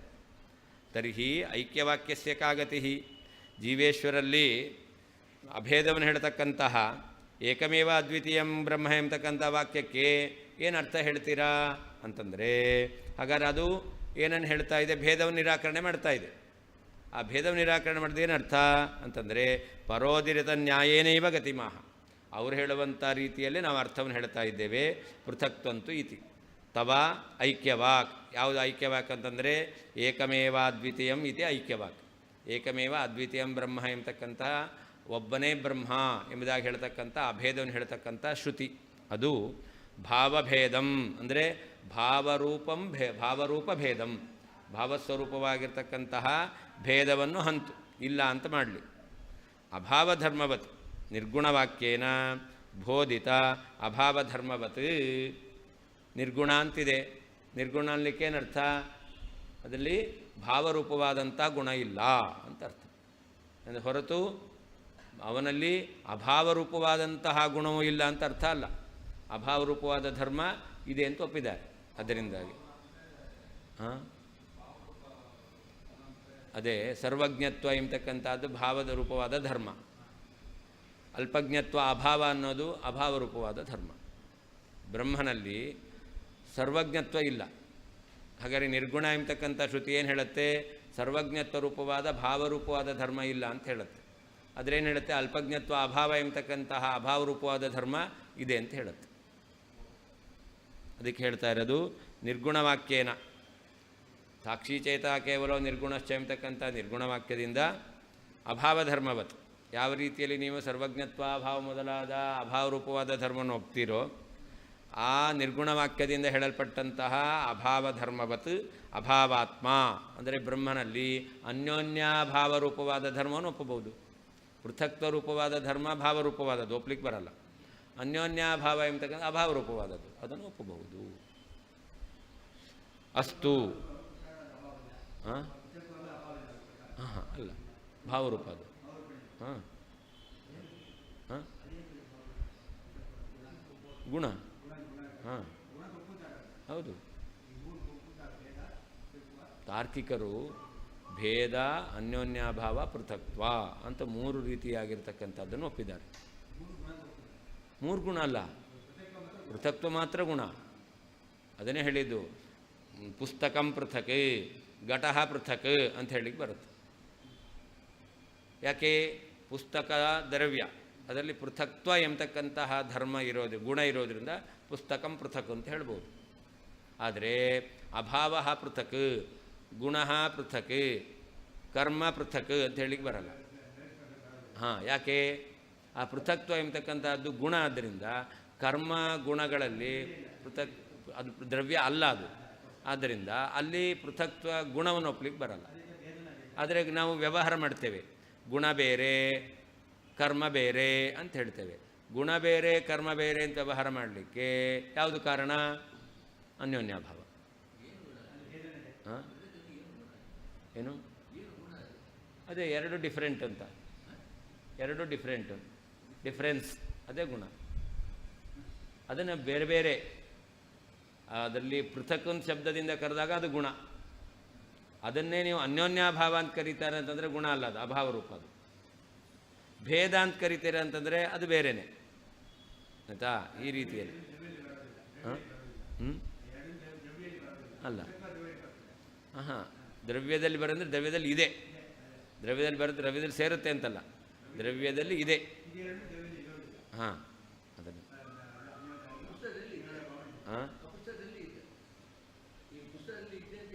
ಹೌದು ಇದೆ. ಈಗ ಪುಸ್ತಕದಲ್ಲಿ ರೂಪ ಇದೆ ಅಂತ ಹೇಳ್ತೀರಾ, ಪುಸ್ತಕದಲ್ಲಿ ರೂಪ ಇದೆ ಅಂತ ಹೆಂಗೆ ಹೇಳ್ತೀರೋ, ಪುಸ್ತಕದಲ್ಲಿ ಪೃಥಕ್ತ್ವ ಎಂಬತಕ್ಕಂಥ ಧರ್ಮವೂ ಇದೆ. ಆ ಪೃಥಕ್ತ್ವ ಅನ್ನೋದು ಮಾತ್ರ ಇರೋದು. ಗುಣ ಅಂತ ಒಪ್ಪಿರೋದ್ರಿಂದ ಪೃಥಕ್ತ್ವವನ್ನು ಅದನ್ನು ದ್ರವ್ಯದಲ್ಲಿ ಒಪ್ಪಬೇಕು. ದ್ರವ್ಯದಲ್ಲಿ ಮಾತ್ರ ಗುಣ ಇರೋದು, ಅದರಿಂದ ಪೃಥಕ್ತ್ವವನ್ನು ಬೇರೆ ಕಡೆ ಒಪ್ಪಲಿಕ್ಕೆ ಬರಲ್ಲ. ಹಾಗಾದ್ರೆ ಪೃಥಕ್ತ್ವವನ್ನು ಒಪ್ಪಲೇಬೇಕು. ಎಲ್ಲಿ ಒಪ್ಪಬೇಕು? ದ್ರವ್ಯದಲ್ಲಿ. ಹಾಗಾದರೆ ಆ ಭೇದವನ್ನು ಒಪ್ಪದೇನೆ, ಅನ್ಯೋನ್ಯಾಭಾವವನ್ನು ಒಪ್ಪದೇನೆ ಇದೆರಡು ಬೇರೆ ಅಂತ ವ್ಯವಹಾರವನ್ನು ಮಾಡ್ಬೋದು. ಎಲ್ಲಿ ವ್ಯವಹಾರ ಮಾಡ್ಬೋದು? ದ್ರವ್ಯದಲ್ಲಿ. ಪೃಥಕ್ತ್ವವನ್ನು ಗುಣ ಅಂತ ಒಪ್ಪಿರೋದ್ರಿಂದ, ಗುಣವು ದ್ರವ್ಯದಲ್ಲೇ ಇರೋದರಿಂದ ನಾವೇನು ದ್ರವ್ಯದಲ್ಲಿ ಪೃಥಕ್ ಅಂತ ವ್ಯವಹಾರ ಮಾಡ್ತೇವೆ, ಇದು ಭೇದ ಅಲ್ಲ, ಇದು ಅನ್ಯೋನ್ಯಾಭಾವ ಅಲ್ಲ. ಮತ್ತು ಪೃಥಕ್ ಎಂಬತಕ್ಕಂತಹ ಗುಣ, ಪೃಥಕ್ತ್ವ ಎಂಬತಕ್ಕಂತಹ ಗುಣ ಇರೋದರಿಂದ ಇದು ಬೇರೆ ಅಂತ ವ್ಯವಹಾರ ಮಾಡ್ತೇವೆ ದ್ರವ್ಯದಲ್ಲಿ. ದ್ರವ್ಯ ಗುಣ ಬೇರೆ, ಆದರೆ ದ್ರವ್ಯದಲ್ಲಿ ಗುಣ ಬರುತ್ತೆ, ಗುಣದಲ್ಲಿ ಗುಣ ಬರಲ್ಲ, ಕರ್ಮದಲ್ಲಿ ಗುಣ ಬರಲ್ಲ. ಅದರಿಂದ ಪೃಥಕ್ತ್ವ ಎಂಬತಕ್ಕಂಥ ಗುಣವನ್ನು ಇಟ್ಟುಕೊಂಡು ಕರ್ಮ ಬೇರೆ ಗುಣ ಬೇರೆ ಅಂತ ನಿಮಗೆ ವ್ಯವಹಾರ ಮಾಡಲಿಕ್ಕೆ ಬರಲ್ಲ. ನೀವು ಮಾಡ್ತೀರೋ ಇಲ್ಲೋ? ಗುಣ ಬೇರೆ ಕರ್ಮ ಬೇರೆ ಅಂತ ವ್ಯವಹಾರ ಮಾಡ್ತೀರೋ ಇಲ್ಲೋ? ಈ ವ್ಯವಹಾರ ಮಾಡಲಿಕ್ಕೆ ಬೇಕು, ಏನು ಬೇಕು? ಪೃಥಕ್ತ್ವ ಆಗುತ್ತಾ? ಇಲ್ಲ. ಹಾಗಾದರೆ ಪುಸ್ತಕ ಬೇರೆ ಘಟ ಬೇರೆ ಅಂತ ವ್ಯವಹಾರ ಮಾಡ್ತೀರಾ. ಇದಕ್ಕೆ ಏನಿದೆ? ಪೃಥಕ್ತ್ವ ಎಂಬತಕ್ಕಂತಹ ಗುಣದಿಂದ ವ್ಯವಹಾರ ಮಾಡ್ಬೋದು. ಪುಸ್ತಕ ಬೇರೆ ಘಟ ಬೇರೆ ಅಂತ ವ್ಯವಹಾರ, ಘಟದಲ್ಲಿ ಪುಸ್ತಕದಲ್ಲಿ ಪೃಥಕ್ತ್ವ ಎಂಬತಕ್ಕಂತಹ ಧರ್ಮ ಇರೋದರಿಂದ ಬೇರೆ ಅಂತ ವ್ಯವಹಾರ ಮಾಡ್ಬೋದು. ಆದರೆ ಗುಣ ಬೇರೆ ಕರ್ಮ ಬೇರೆ ಅಂತ ನಾವು ವ್ಯವಹಾರ ಮಾಡ್ತೇವೆ. ಗುಣ ಬೇರೆ ಕರ್ಮ ಬೇರೆ ಅಂತ ವ್ಯವಹಾರ ಮಾಡಲಿಕ್ಕೆ ಪೃಥಕ್ತ್ವ ಎಂಬತಕ್ಕಂಥದ್ದನ್ನು ಇಟ್ಕೊಳ್ಳಿಕ್ಕಾಗತ್ತಾ? ಆಗಲ್ಲ. ಯಾಕಾಗಲ್ಲ? ಗುಣದಲ್ಲಿ ಪೃಥಕ್ತ್ವ ಇಲ್ಲ. ಗುಣೇ ಗುಣ ಅನಂಗೀಕಾರಾತ್. ದ್ರವ್ಯದಲ್ಲಿ ಮಾತ್ರ ಗುಣ ಇರೋದು, ಕರ್ಮದಲ್ಲಿ ಗುಣ ಇಲ್ಲ. ಆದ್ದರಿಂದ ಪೃಥಕ್ ಅಂತ ವ್ಯವಹಾರ ಮಾಡಲಿಕ್ಕೆ ನಾವೇನು ಹೇಳಬೇಕು? ನಾವು ಹೇಳ್ತೇವೆ, ಪೃಥಕ್ ಶಬ್ದ ಹೇಳಬೇಡ್ರಿ, ಬೇರೆ ಅಂತ ನಿಮ್ಮ ಭಾಷೆಯಲ್ಲೇ ಹೇಳ್ರಿ. ಬೇರೆ ಅಂತ ವ್ಯವಹಾರ ಮಾಡಬೇಕು ಅಂತಂದ್ರಲ್ಲಿ ಏನಿರಬೇಕು? ಒಂದೋ ಪೃಥಕ್ತ್ವ ಇರಬೇಕು, ಇಂದ ಅನ್ಯೋನ್ಯಾಭಾವ ಇರಬೇಕಿಲ್ಲ, ಭೇದ ಅಂತದ್ದು ಇರಬೇಕು. ಇಲ್ಲಿಗ ಪೃಥಕ್ತ್ವವನ್ನು ಹೇಳಲಿಕ್ಕೆ ಬರಲ್ಲ, ಮತ್ತೇನು ಮಾಡಬೇಕು? ಅನ್ಯೋನ್ಯಾಭಾವ ಇದೆ ಅಂತ ಹೇಳಬೇಕು. ಹಾಗಾದರೆ ಅನ್ಯೋನ್ಯಾಭಾವಗಳ ಇವುಗಳಲ್ಲಿ ಹೇಳಿದ್ರಿ. ಇನ್ನು ಅಭಾವದಲ್ಲಿ ಅನ್ಯೋನ್ಯಾಭಾವ ಒಪ್ಪಲಿಕ್ಕೆ ಬರುತ್ತಾ? ಇಲ್ಲ. ಯಾಕೆ? ಅಭಾವದಲ್ಲಿ ಅಭಾವವನ್ನು ಒಪ್ಪಿಬಿಟ್ರೆ ಅನಮಸ್ತ ಬರುತ್ತೆ.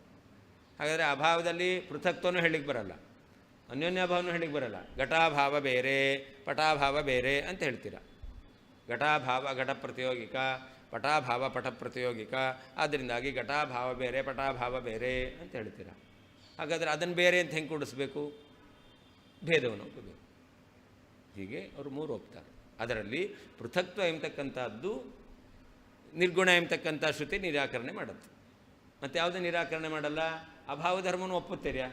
ಆದ್ದರಿಂದ ಅನ್ಯೋನ್ಯಾಭಾವ ರೂಪವಾದ ಧರ್ಮವನ್ನು ನಿರಾಕರಣೆ ಮಾಡಲ್ಲ. ಹಾಗಾದರೆ ಶ್ರುತಿ ಏಕಮೇವ ಅದ್ವಿತೀಯಂ ಎಂಬತಕ್ಕಂಥ ಶ್ರುತಿ ಇದೆಯಲ್ಲ, ಅದು ಪೃಥಕ್ತ್ವ ಎಂಬತಕ್ಕಂತಹ ಧರ್ಮವನ್ನು ನಿಷೇಧ ಮಾಡುತ್ತೆ, ಹೊರತು ಅನ್ಯೋನ್ಯಾಭಾವದಿಂದ ನಿಷೇಧ ಮಾಡಲಿಲ್ಲ. ನಿರ್ಗುಣ ಎಂಬತಕ್ಕಂಥ ಶ್ರುತಿಯು ಕೂಡ ಅಭಾವರೂಪ ಧರ್ಮವನ್ನು ಒಪ್ಪಿರೋದ್ರಿಂದಾಗಿ ಜೀವಬ್ರಹ್ಮರಲ್ಲಿ ಅನ್ಯೋನ್ಯಾಭಾವರೂಪವಾದ ಭೇದವನ್ನು ಒಪ್ಪಲಿಕ್ಕೆ ಬಂತು. ಅಂದ ಈ ಶ್ರುತಿ ಕೂಡ ಜೀವಬ್ರಹ್ಮರಲ್ಲಿ ಭೇದವನ್ನು ನಿರಾಕರಣೆ ಮಾಡಲಿಕ್ಕೆ ಅದಕ್ಕೆ ಶಕ್ತಿ ಇಲ್ಲ ಅಂತ ಹೇಳ್ತೇವೆ. ಜೀವಬ್ರಹ್ಮರಿಗೆ ಭೇದವನ್ನೇ ಹೇಳಬೇಕು. ಅಸ್ತು ಇತಿ ನ ಕೇವಲಂ ಮಮಾಜ್ಞ ಅದ್ವಿತೀಯ ಪದೇನ ಅಭಾವರಕ್ಷಣಾರ್ಥಂ ಭಾವರೂಪಂ ದ್ವಿತೀಯಂ ತ್ವಮೇವ ಹಂಸೀತ್ಯಪಿ ದ್ರಷ್ಟವ್ಯಂ ಅಂತ. ಅಲ್ಲಿ ನಾವು ಹೇಳ್ತೇವೆ ಅನ್ಯೋನ್ಯಾಭಾವರೂಪವಾಗಿರ್ತಕ್ಕಂಥ ಭೇದ ಅದು ಇರಲಿ ಅಂತ. ಯಾಕೆ ಹೀಗೆ ಹೇಳಬೇಕು ಅಂತಂದರೆ, ಇರಲಿ ಅಂತ ನಾವು ಹೇಳ್ತಾ ಇಲ್ಲ, ನ ಮಮಾಜ್ಞ ಇದು ನಾವು ಹೇಳ್ತಾ ಇದ್ದೀವಿ ಅಂತ ಒಪ್ಪಬೇಕಾಗಿಲ್ಲ. ಮತ್ತು ಅವರು ಅದ್ವಿತೀಯ ಅಂತ ಪದ ಇದೆ. ಅದ್ವಿತೀಯ ಅನ್ನೋದಕ್ಕೇನರ್ಥ? ದ್ವಿತೀಯ ಅಭಾವ ಅಂತ ಅರ್ಥ. ಅಂದರೆ ದ್ವಿತೀಯ ಅಭಾವ ಎಂಬುದಾಗಿ ಅಭಾವವನ್ನು ನೀವು ಒಪ್ಕೊಳ್ಬೇಕು ಅಂತಾದರೆ ಅದಕ್ಕೋಸ್ಕರ ಏನು ಹೇಳಬೇಕು? ದ್ವಿತೀಯ ಭಾವ ಇಲ್ಲ ಅಂತ ಹೇಳಬೇಕು. ಅದ್ವಿತೀಯ ಶಬ್ದದಿಂದ ಅಭಾವರೂಪವಾದದ್ದು ಇದೆ, ಭಾವರೂಪವಾದದ್ದು ಇಲ್ಲ. ಹಾಗಾದರೆ ನೀವು ಈ ರೀತಿಯಲ್ಲಿ ಅರ್ಥ ಹೇಳಬೇಕು ಅಂತಾದರೆ ಭಾವರೂಪವಾದ ವಸ್ತು ಇಲ್ಲ ಅಂತಲೇ ಅರ್ಥ ಮಾಡಬೇಕು ಅದ್ವಿತೀಯ ಅನ್ನೋದಕ್ಕೆ. ಹಾಗಾದರೆ ಅದ್ವಿತೀಯ ಎಂಬತಕ್ಕಂಥ ಜೊತೆಗೆ ಭಾವರೂಪವಾದ ಅರ್ಥ ಇಲ್ಲ. ಯಾವ ಭಾವರೂಪವಾದ ಅರ್ಥ ವಸ್ತು ಇಲ್ಲ ಅಂತ ಹೇಳಬೇಕು? ಪೃಥಕ್ತ ರೂಪವಾದಂತಹ ಗುಣ ಭಾವರೂಪವಾದದ್ದು ಇಲ್ಲ ಅಂತ ಹೇಳಬೇಕು. ಅಂದರೆ ನೀವು ಒಪ್ಪಲೇಬೇಕು. ಅದು ನಾವು ಹೇಳ್ತೇವೆ ಅಂತಲ್ಲ, ನೀವು ಒಪ್ಪಬೇಕು. ಪೃಥಕ್ತ್ವಮಿತಿ ತಾರ್ಕಿಕ ಮರ್ಯಾದೆಯ ಉಕ್ತಂ. ತಾರ್ಕಿಕರ ದೃಷ್ಟಿ, ಅವರ ಸಿದ್ಧಾಂತದಂತೆ ನಾವೇನು ಹೇಳಿದ್ದು? ಪೃಥಕ್ತ್ವ ಎಂಬುದಾಗಿ ಹೇಳಿದ್ದು. ಅಸ್ಮನ್ಮತೇತು ವಿಭಾಗಂ ಭಾವಭೇದಂ ಅಂತ. ನಮ್ಮತ ಪ್ರಕಾರ ಭಾವಭೇದ ಅಂದರೆ ಏನರ್ಥ? ವಿಭಾಗ ಎಂಬತಕ್ಕಂಥದ್ದು ಅಂತ ಅರ್ಥ. ಅದು ಬೇರೆ ಇದು ಬೇರೆ ಎಂಬತಕ್ಕಂಥದ್ದು. ಹಾಂ ಹಾಂ ಇಲ್ಲಿ ಪರೋದೀರಿತ ನ್ಯಾಯೇನೈವ ಗತಿಮಾಹ ಅಂತ ಅವ್ರು ಹೇಳಿದ್ದು ಬ್ರಹ್ಮನಲ್ಲಿ. ಅದೇ ಬ್ರಹ್ಮ ಅಭಾವರೂಪಾಹ ಧರ್ಮಾಹ ನ ಅದ್ವೈತಂ ಘ್ನಂತಿ ಅಂತ ಬರುತ್ತೆ. ಅದಲ್ಲ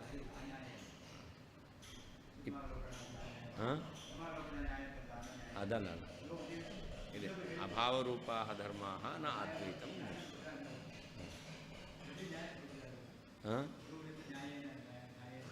ಅದೇ ಅವರು ಒಪ್ಪಿರುವಂತಹ ಒಂದು ನ್ಯಾಯ ಅಂದರೆ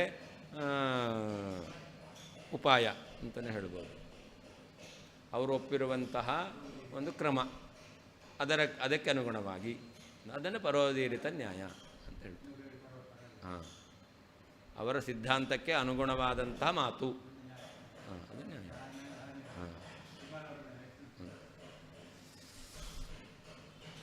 ಅನ್ಯೋನ್ಯಾಭಾವಾತಿರಿಕ್ತಂ ಪೃಥಕ್ತ್ವಂ ತತ್ವವಾದಿನಾಂ ನಿಷೇಧುಂ ಶಕ್ಯತೆ ಜೀವೇ ವಿಭಾಗಾಖ್ಯಾಭಿಧಾ ತಥಾ. ಜೀವನಲ್ಲಿ ಅನ್ಯೋನ್ಯಾಭಾವ ಎಂಬತಕ್ಕಂಥದ್ದು ಇದೆ, ಅನ್ಯೋನ್ಯಾಭಾವಕ್ಕಿಂತ ಭಿನ್ನವಾದಂತಹ ಪೃಥಕ್ತ್ವ ಎಂಬತಕ್ಕಂಥದ್ದು ಇಲ್ಲ. ಹಾಗಾದರೆ ತಾರ್ಕಿಕರು ಹೇಳ್ತಾರೆ, ನಾನು ಅದೇ ಹೇಳಿದ್ದು, ಮೂರು: ಒಂದು ಅನ್ಯೋನ್ಯಾಭಾವ, ಇನ್ನೊಂದು ಪೃಥಕ್ತ್ವ, ಇನ್ನೊಂದು ಭೇದ. ಭೇದ ಅಂದರೆ ವಿಭಾಗಾಭಾವ, ಭೇದ ಅಂದರೆ ವಿಭಾಗ, ಭೇದ ಅಂದರೆ ವಿಭಾಗ ಅಂತ ಅರ್ಥ. ಇದು ಮೂರು ಆಯಿತಾ. ಮೂರು ರೀತಿಯಾಗಿರ್ತಕ್ಕಂತಹ ಭೇದವನ್ನು ಹೇಳ್ತಾರೆ ಯಾರು? ತಾರ್ಕಿಕರು. ಅದರಲ್ಲಿ ನಾವು ಬ್ರಹ್ಮನಲ್ಲಿ ಅದ್ವಿತೀಯ ಪದದಿಂದ ಶ್ರುತಿ ಎಂಬತಕ್ಕಂಥದ್ದು ಯಾವುದನ್ನು ನಿರಾಕರಣೆ ಮಾಡ್ತಾ ಇದೆ?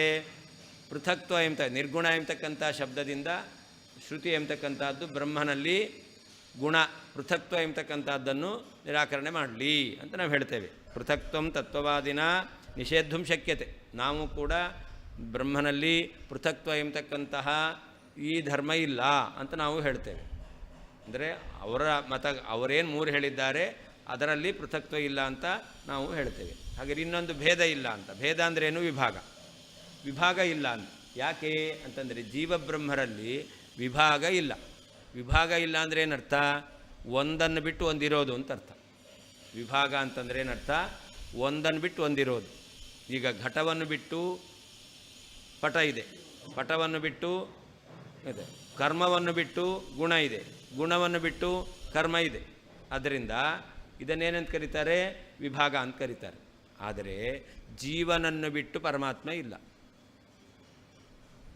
ಜೀವನನ್ನು ಬಿಟ್ಟು ಪರಮಾತ್ಮ ಇಲ್ಲ, ಪರಮಾತ್ಮನನ್ನು ಬಿಟ್ಟು ಜೀವ ಇಲ್ಲ. ಜೀವ ಇರಬೇಕು ಅಂತಂದರೆ ಜೀವನಲ್ಲಿ ಪರಮಾತ್ಮ ಇರಲೇಬೇಕು. ಜೀವನಲ್ಲಿ ಪರಮಾತ್ಮ ಇಲ್ಲ ಅಂತಂದರೆ ಜೀವ ಇರಲಿಕ್ಕೆ ಆಗಲ್ಲ. ಪರಮಾತ್ಮ ವ್ಯಾಪ್ತನಾದ್ದರಿಂದಾಗಿ ಜೀವನನ್ನು ಬಿಟ್ಟಿಲ್ಲ. ಜೀವನ ಅಸ್ತಿತ್ವ ಉಳಿಬೇಕು ಅಂತಂದರೆ ಪರಮಾತ್ಮ ಇರಲೇಬೇಕು. ಹೌದಾ? ಆದ್ದರಿಂದಾಗಿ ಜೀವ ಪರಮಾತ್ಮನ ಬಿಟ್ಟಿಲ್ಲ. ಪರಮಾತ್ಮನ ಅಸ್ತಿತ್ವ ಜೀವ ಇಲ್ಲ ಇದ್ರೂ ಇರುತ್ತೆ, ಆದರೆ ವ್ಯಾಪ್ತನಾದ್ದರಿಂದ ಪರಮಾತ್ಮ ಜೀವನನ್ನು ಬಿಟ್ಟಿಲ್ಲ. ಆದ್ದರಿಂದಾಗಿ ಜೀವ ಬ್ರಹ್ಮರಿಗೆ ವಿಭಾಗ ಎಂಬತಕ್ಕಂಥದ್ದಿಲ್ಲ, ವಿಭಾಗ ರೂಪವಾದಂತಹ ಭೇದ ಇಲ್ಲ ಅನ್ನೋದನ್ನು ಬೇಕಾದರೂ ಹೇಳ್ಬೋದು ನಮ್ಮ ಸಿದ್ಧಾಂತ ಪ್ರಕಾರ. ಪೃಥಕ್ತ್ವ ಇಲ್ಲ ಅಂತ ಹೇಳ್ರಿ, ಮತ್ತು ವಿಭಾಗ ಎಂಬತಕ್ಕಂಥದ್ದಿಲ್ಲ ಅಂತ ಹೇಳ್ರಿ. ಆದರೆ ಅನ್ಯೋನ್ಯಾಭಾವ ಅಭಾವ ರೂಪವಾದದ್ದು ಅದನ್ನು ನೀವು ಒಪ್ಪಬೇಕು. ಯಾಕೆ? ನೀವು ಅಭಾವ ರೂಪವಾದ ಧರ್ಮವನ್ನು ಒಪ್ಪಿದ್ದೀರಾ. ಅಂದರೆ ಜೀವಬ್ರಹ್ಮರಿಗೆ ಇದೆರಡನ್ನು ನಿರಾಕರಣೆ ಮಾಡಿದರೂ ಕೂಡ ಅನ್ಯೋನ್ಯಾಭಾವ ಸಿದ್ಧ ಆಯಿತು, ಭೇದ ಎಂಬತಕ್ಕಂಥದ್ದು ಒಪ್ಪಲೇಬೇಕಾಗುತ್ತೆ.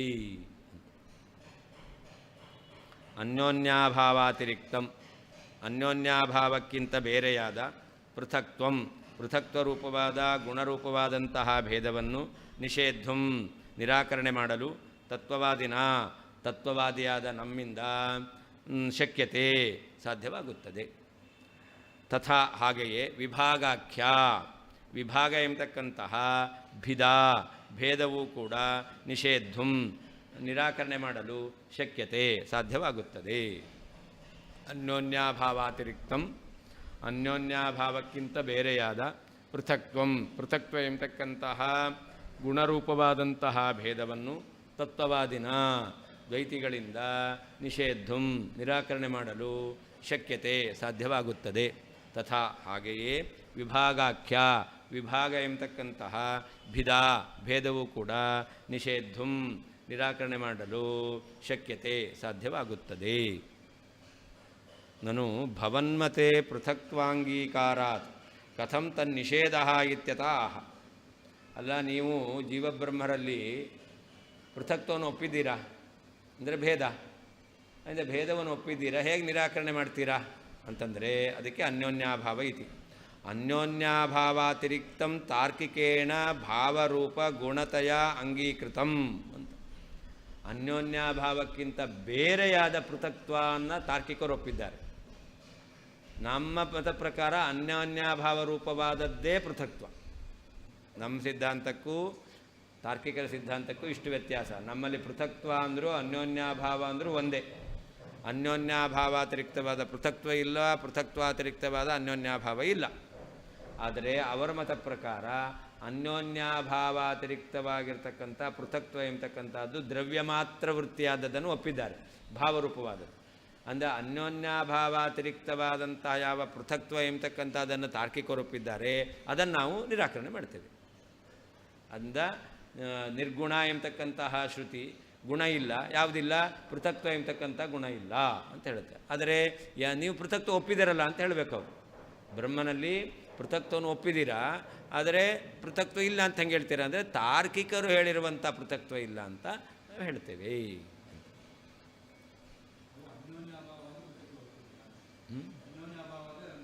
ನಮ್ಮತ ಪ್ರಕಾರ ಯಾರು ಹೌದು,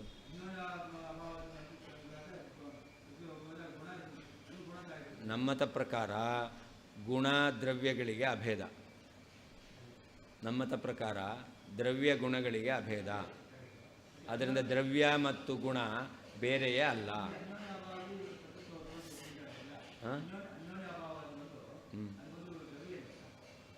ಅನ್ಯೋನ್ಯಾಭಾವ,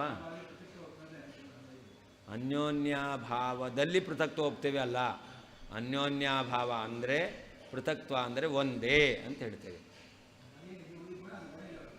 ಅದಕ್ಕೆ ಹೇಳಿದ್ದು ನಮ್ಮತ ಪ್ರಕಾರ ಪೃಥಕ್ತ್ವ ಎಂಬತಕ್ಕಂಥದ್ದು ಗುಣ ನಾವು ಹೇಳೋದೇ ಇಲ್ಲ. ನಮ್ಮಲ್ಲಿ ದ್ರವ್ಯ ಗುಣ ಎಂಬತಕ್ಕಂಥದ್ದು ಬೇರೆಯೇ ಅಲ್ಲ. ಅದರಿಂದ ನಾವು ಪ್ರತ್ಯೇಕವಾಗಿರ್ತಕ್ಕಂತಹ ಗುಣ ಎಂಬತಕ್ಕಂಥದ್ದನ್ನು ತಾರ್ಕಿಕರು ಹೇಳ್ತಕ್ಕಂಥದ್ದನ್ನು ಹೇಳೋದೇ ಇಲ್ಲ, ಆಯಿತಾ. ಅದು ವಸ್ತು ಸ್ವರೂಪ. ವಿಶೇಷದಿಂದ ನಾವು ವ್ಯವಹಾರ ಮಾಡ್ತೇವೆ. ಫಲದಲ್ಲಿ ರಸ ಇದೆ, ರಸ ಅನ್ನೋದು ಗುಣ. ಫಲಕ್ಕೂ ರಸಕ್ಕೂ ಅಭೇದ, ಆಯಿತಾ? ಆದರೆ ಫಲದಲ್ಲಿ ರಸ ಅಂತ ಹೇಳ್ತೇವೆ. ಅದು ಹೇಗೆ ಅಂತಂದರೆ ವಿಶೇಷವನ್ನು ಒಪ್ಪಿದ್ದೇವೆ. ಫಲದಲ್ಲಿ ರೂಪ ಅಂತ ಹೇಳ್ತೇವೆ. ಫಲ ಮತ್ತು ರೂಪಕ್ಕೆ ಅಭೇದವೇ. ಫಲದಲ್ಲಿ ರೂಪ ಅಂತ ವ್ಯವಹಾರ ಮಾಡ್ತೇವೆ. ಅದು ಹೇಗೆ ಅಂತಂದರೆ ಅದು ಕೂಡ ವಿಶೇಷವನ್ನು ಒಪ್ಪುವುದರಲ್ಲಿ. ಅದನ್ನು ನಮ್ಮದ ಪ್ರಕಾರ ವಸ್ತುವಿನಲ್ಲಿ ಗುಣ ಎಂಬತಕ್ಕಂಥದ್ದೊಂದು ಇದೆ ಅಂತಂದರೆ ಅದು ವಸ್ತು ಸ್ವರೂಪವೇ. ವಸ್ತುಕ್ಕಿಂತ ಭಿನ್ನವಾದ ತಾರ್ಕಿಕರು ಒಪ್ತಕ್ಕಂಥ ಗುಣ ಎಂಬತಕ್ಕಂಥದ್ದು ಇಲ್ಲವೇ ಇಲ್ಲ. ಹಾಗೆ ಅನ್ಯೋನ್ಯಾಭಾವ ಮತ್ತು ಪೃಥಕ್ತ್ವ ಅಂದರೆ ನಮ್ಮತ ಪ್ರಕಾರ ಒಂದೇ. ಘಟ ಅಂದರೂ ಕಲಶ ಅಂದರೂ ಒಂದೇ. ಘಟ ಬೇರೆ, ಕಲಶ ಬೇರೆ ಅಲ್ಲ, ಶಬ್ದಗಳು ಬೇರೆ. ಘಟ ಬೇರೆ, ಕಲಶ ಬೇರೆ, ಕುಂಭ ಬೇರೆ, ಶಬ್ದಗಳು ಬೇರೆ. ಅಂದರೆ ಶಬ್ದದಿಂದ ಪ್ರತಿಪಾದಿತವಾದ ಅರ್ಥ ಒಂದೇ ಅಲ್ವಾ? ಹಾಗೆ ಅನ್ಯೋನ್ಯಾಭಾವ ಪೃಥಕ್ತ್ವ ಅನ್ನೋ ಶಬ್ದಗಳು ಬೇರೆ, ಆದರೆ ಆ ಶಬ್ದದಿಂದ ತಿಳಿದು ಬರುವ ಅರ್ಥ ಇದೆಯಲ್ಲ ಅದು ಒಂದೇ ಅಂತ ನಮ್ಮ ಸಿದ್ಧಾಂತ. ಅವ್ರದ್ದೇ ಆದ ಸಿದ್ಧಾಂತ ಇದೆಯಲ್ಲ. ದ್ರವ್ಯ, ಗುಣ, ಕರ್ಮ, ಸಾಮಾನ್ಯ, ವಿಶೇಷ, ಸಮವಾಯ, ಅಭಾವ ಅಂತ ಪದಾರ್ಥಗಳನ್ನು ವಿಭಾಗ ಮಾಡಿದ್ದಾರೆ. ಅದರಲ್ಲಿ ದ್ರವ್ಯದಲ್ಲಿ ಮಾತ್ರ ಗುಣ ಇದೆ ಅಂತ ಅವರು ಒಪ್ಕೊಂಡಿದ್ದಾರೆ. ಗುಣಗಳು ಯಾವುದು ಅಂತಂದರೆ ಅದರಲ್ಲಿ ರೂಪ, ರಸಗಂಧ ಇತ್ಯಾದಿ ಹೇಳ್ಕೊಂಡು ಪೃಥಕ್ತ್ವ ಅಂತಕ್ಕಂಥದ್ದು ಗುಣ ಅಂತ ಅವರು ಒಪ್ಪಿದ್ದಾರೆ. ಅಂದರೆ ಅವರ ಸಿದ್ಧಾಂತ ಪ್ರಕಾರ ಪೃಥಕ್ತ್ವ ಎಂಬತಕ್ಕಂಥದ್ದು ಗುಣ ಸಮೂಹದಲ್ಲಿ ಸೇರಿಕೊಂಡಿದೆ. ಗುಣ ಎಂಬತಕ್ಕಂಥದ್ದು ದ್ರವ್ಯದಲ್ಲಿ ಮಾತ್ರ ಇರತಕ್ಕಂಥದ್ದು. ಆದ್ದರಿಂದ ಪೃಥಕ್ತ್ವ ಎಂಬತಕ್ಕಂಥದ್ದು ಗುಣ ಆದ್ದರಿಂದಾಗಿ ದ್ರವ್ಯದಲ್ಲಿ ಮಾತ್ರ ಬರ್ಬೋದು, ಗುಣಕರ್ಮಗಳಲ್ಲಿ ಪೃಥಕ್ತ್ವ ಬರಲ್ಲ. ಆದರೆ ಗುಣಕರ್ಮಗಳನ್ನು ಬೇರೆ ಅಂತ ನೀವು ವ್ಯವಹಾರ ಮಾಡ್ತೀರಾ. ಬೇರೆ ಅಂತ ವ್ಯವಹಾರ ಮಾಡಲಿಕ್ಕೆ ಪೃಥಕ್ತ್ವ ಎಂಬತಕ್ಕಂಥ ಗುಣವನ್ನು ಮಾತ್ರ ಸಾಕು ಅಂತ ಹೇಳೋದು ಅಂತಾದರೆ ಗುಣಕರ್ಮಗಳನ್ನು ಬೇರೆ ಅಂತ ನೀವು ವ್ಯವಹಾರ ಮಾಡಲಿಕ್ಕಿಲ್ಲ. ಒಂದು ಅವರದ್ದೇ ಆದಂತಹ ಸಿದ್ಧಾಂತ. ಅದಕ್ಕೋಸ್ಕರ ಅವರು ಗುಣಕರ್ಮ ಬೇರೆ ಅಂತ ವ್ಯವಹಾರ ಮಾಡೋದ್ರಿಂದ ಈ ಬೇರೆ ಎಂಬುವ ವ್ಯವಹಾರವನ್ನು ಕೂಡಿಸ್ಲಿಕ್ಕೋಸ್ಕರ ನಾವು ಅವುಗಳಲ್ಲಿ ಅನ್ಯೋನ್ಯಾಭಾವವನ್ನು ಒಪ್ತೇವೆ.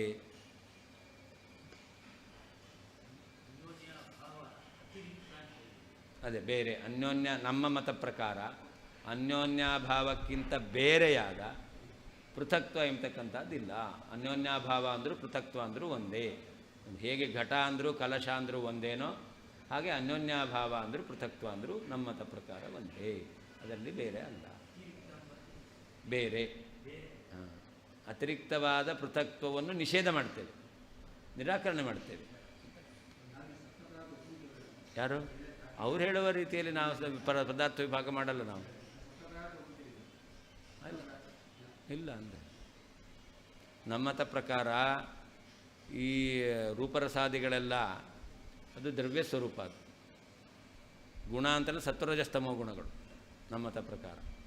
ಗುಣ ಅಂತಂದರೆ ಸತ್ವರಜಸ್ತಮೋ ಗುಣಗಳು ಮಾತ್ರ. ಅವ್ರು ಹೇಳೋ ರೀತಿ ಚತುರ್ವಿಂಶತಿ ಗುಣ ಅಂತ ನಾವು ಹೇಳೋದೇ ಇಲ್ಲ.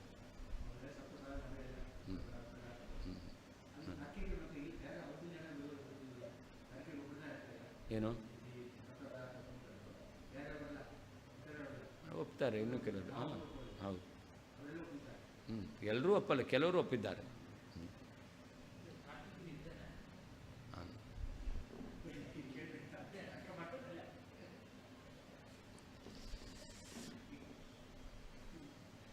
ತತ್ವವಾದಿನ ಅನ್ಯೋನ್ಯಾಭಾವ ಏವ ಪೃಥಕ್ತ್ವಮಿತಿ ವದತ.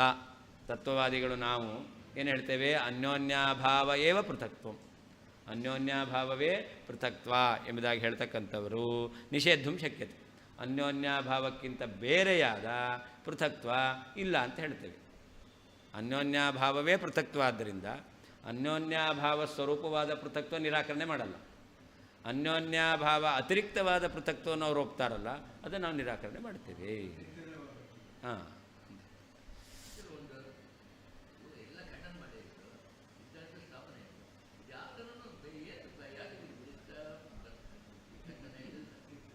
ಯಾಕೆಂದರೆ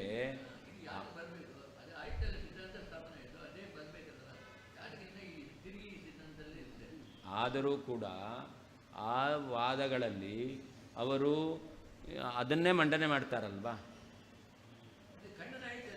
ಖಂಡನೆ ಆಯಿತು, ಆದರೆ ಖಂಡನೆ ಮಾಡಿ ನಮಗೆ ಇನ್ನೂ ಯಾವ್ಯಾವ ರೀತಿಯಲ್ಲಿ ತಿಳ್ಕೊಳ್ಳಿಕ್ಕಾಗುತ್ತೆ? ಅವರು ಇಲ್ಲ ಅಂತ ಹೇಳಿದ್ದಾರೆ. ಆಚಾರ್ಯ ಹೇಳಿದ್ರು ಆ ಇಲ್ಲ ಅನ್ನೋದನ್ನು ಎಷ್ಟು ಸಮರ್ಥನೆ ಮಾಡ್ಬೋದು, ಆಚಾರ್ಯರ ಮಾತು ಎಂಬತಕ್ಕಂಥದ್ದು ಎಷ್ಟು ಅನುಭವಕ್ಕೆ ಬರುತ್ತೆ ಅಂತ ನಾವು ಇನ್ನೂ ಚೆನ್ನಾಗಿ ತಿಳ್ಕೊಳ್ಬೇಕು. ಆ ಜೀವಬ್ರಹ್ಮರಿಗೆ ನಾವೇನೋ ಭೇದ ಇದೆ ಅಂತ ಹೇಳಿದೆವು, ಅವ್ರ ಅಭೇದ ಏನಲ್ಲ, ಅಭೇದ ಇದ್ದರೂ ಇರ್ಬೋದು ಅಂತ ನಿಮ್ಗೆ ಎಲ್ಲಾದರೂ ಒಂಚೂರು ಸಂಶಯ ಬರ್ಬೋದು. ಎಲ್ಲಿಯೂ ಸಂಶಯ ಉಳಿಬಾರ್ದು. ಅನೇಕ ರೀತಿಯಲ್ಲಿ ಆ ಸಂಶಯವನ್ನು ಪರಿಹಾರ ಮಾಡಿಕೊಳ್ಬೇಕು. ಇದ್ದರೂ ಇರ್ಬೋದೋ ಏನೋ ಅಂತಲ್ಲ. ಅದಕ್ಕೆ ಇಷ್ಟೆಲ್ಲ ಹೇಳುವ ಮೂಲಕ ಅಭೇದ ಕೂಡೋದೇ ಇಲ್ಲ ಅಂತ.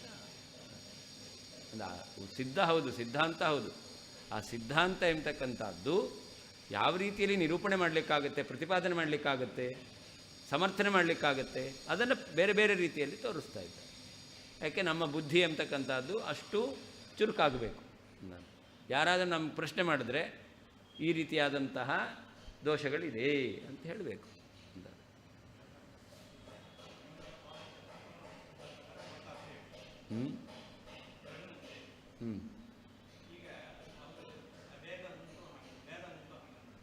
ಎಲ್ಲಿ, ಯಾವುದರಲ್ಲಿ?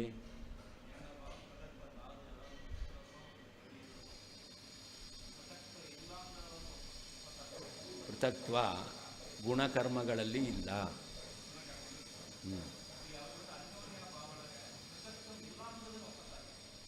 ಅನ್ಯೋನ್ಯ ಭಾವ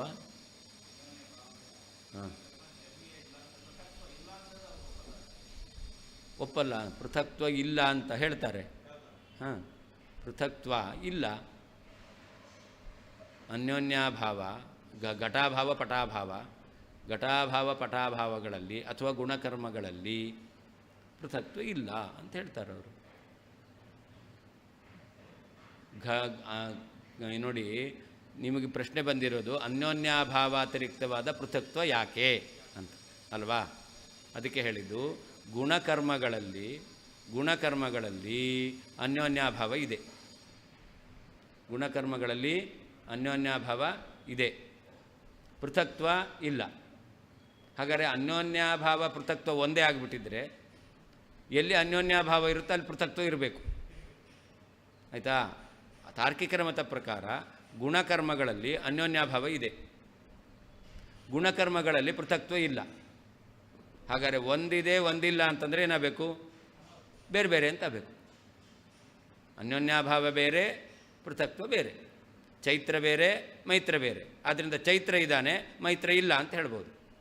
ಚೈತ್ರ ಮೈತ್ರ ಒಂದೇ ಆಗಿಬಿಟ್ರೆ ಚೈತ್ರ ಇದ್ದಾನೆ ಅಂದರೆ ಮೈತ್ರನೂ ಇದ್ದಾನೆ ಆಗ್ತಾನೆ ಆಗಬೇಕು. ಚೈತ್ರ ಇದ್ದಾನೆ ಮೈತ್ರ ಇಲ್ಲ ಅಂತ ಹೆಂಗೆ ಹೇಳ್ತೀರ? ಇಬ್ಬರು ಒಂದೇ ಅಂತ ಆದಮೇಲೆ ಅಂದರೆ ಅನ್ಯೋನ್ಯಾಭಾವ ಮತ್ತು ಪೃಥಕ್ತ್ವ ಎಂಬತಕ್ಕಂಥದ್ದು ಬೇರೆ ಬೇರೆ.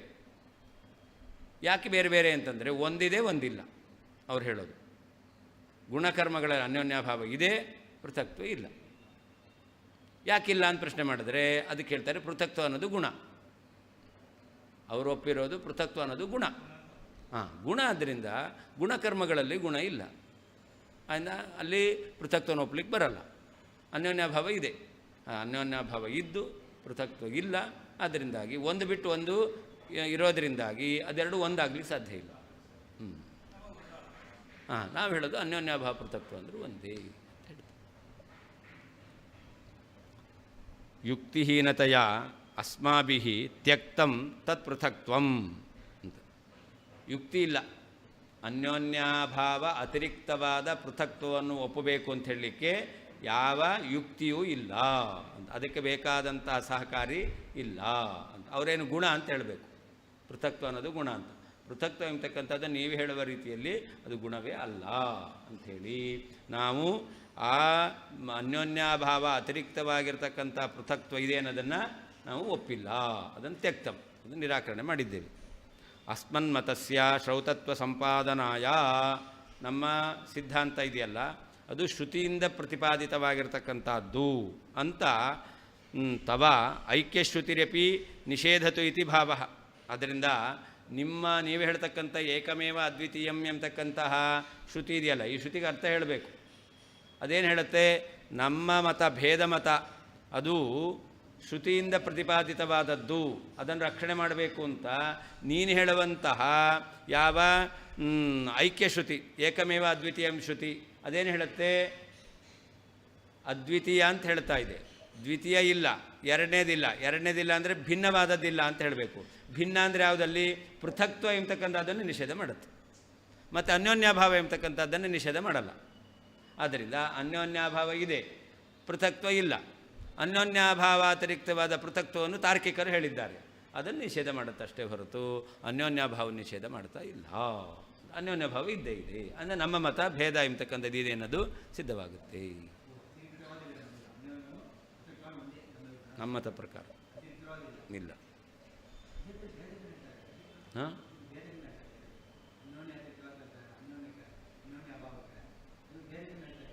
ಭೇದ ಅಂದರೆ ಬೇರೆ.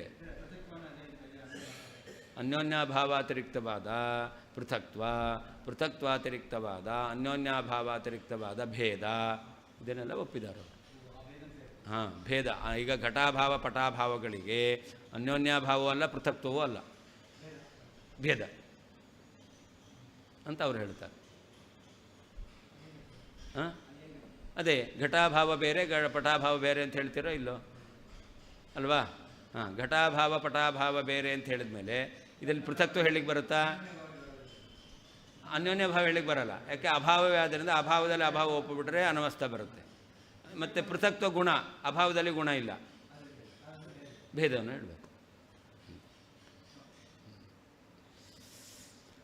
ವಿಭಾವಾಕ್ಯ ಪೃಥಕ್ತ್ವ ವಿಭಾಗಾಖ್ಯಾಭಿಧಾಚ ನಿಷೇಧಂ ಶಕ್ಯತೆ ಇತಿ ಆವೃತ್ಯ ಯೋಜ್ಯಂ ಅಂತ. ಇಲ್ಲಿಗ ವಿಭಾಗಾಖ್ಯ ಭಿದಾ ತಥಾ ಅಂತಿದೆ, ಅದರಿಂದ ಪುನಃ ನಿಷೇಧಂ ಶಕ್ಯತೆ ಎಂಬತಕ್ಕಂಥ ವಾಕ್ಯವನ್ನು ಅಲ್ಲಿಯೂ ಕೂಡ ಅನ್ವಯ ಮಾಡಿಕೊಂಡು ವಿಭಾಗ ರೂಪವಾಗಿರ್ತಕ್ಕಂತಹ ಭೇದವನ್ನು ಏಕಮೇವ ಅದ್ವಿತೀಯಂ ಎಂಬತಕ್ಕಂಥ ಶ್ರುತಿ ನಿರಾಕರಣೆ ಮಾಡ್ತಾ ಇದೆ ಅಂತ ನಾವು ಹೇಳ್ತೇವೆ ಅಂತ. ಜೀವಬ್ರಹ್ಮರಲ್ಲಿ ವಿಭಾಗ ಎಂಬತಕ್ಕಂಥದ್ದಿಲ್ಲ. ಶ್ರುತಿ ಏನು ಹೇಳ್ತೋ? ಅದ್ವಿತೀಯ, ಎರಡನೇದಿಲ್ಲ, ಭೇದ ಇಲ್ಲ ಅಂತ ಹೇಳಬೇಕು. ಭೇದ ಇಲ್ಲ ಅಂದರೆ ಎಂಥ ಭೇದ ಇಲ್ಲ? ವಿಭಾಗ ಎಂಬತಕ್ಕಂಥ ಭೇದ ಇಲ್ಲ ಅಂತ ನಾವು ಹೇಳ್ತೇವೆ.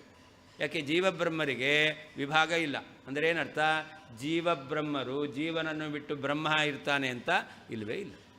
ಯಾಕೆ? ಸಖಾಯವಂತ, ಯಾವತ್ತೂ ಕೂಡ ಒಟ್ಟಿಗೆ ಇರುವವರು ಅವರು, ಸಯುಜವು, ಒಟ್ಟಿಗೆ ಇರುವವರು. ಅಂದರೆ ಸಯುಜವು ಅಂತ ಹೇಳಿರೋದ್ರಿಂದ ಒಟ್ಟಿಗೆ ಇರೋದರಿಂದ ಅಲ್ಲಿ ವಿಭಾಗ ಎಂಬತಕ್ಕಂಥದ್ದು ಇಲ್ಲವೇ ಇಲ್ಲ.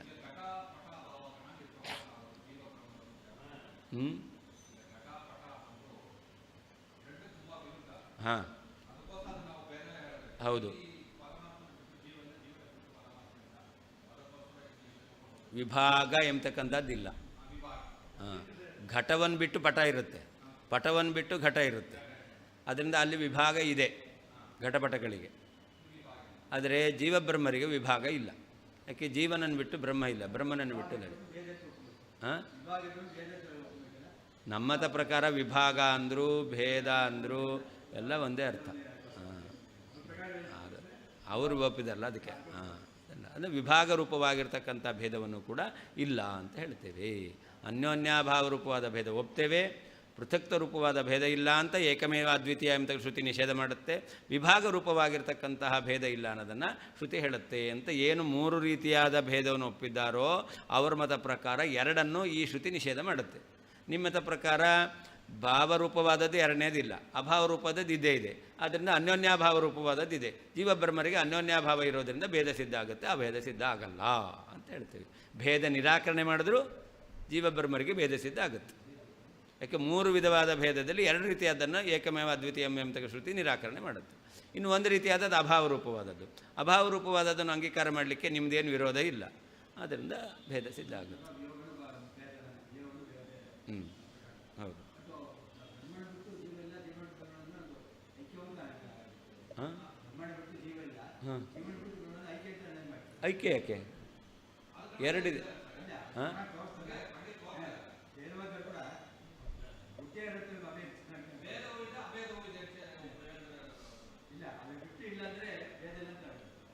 ಅದಕ್ಕೆ ಹೇಳಿದ್ದು ಎರಡು ಒಟ್ಟಿಗೆ ಇರೋದು ಅಂತ ಹೇಳೋದು, ಆಯಿತಾ?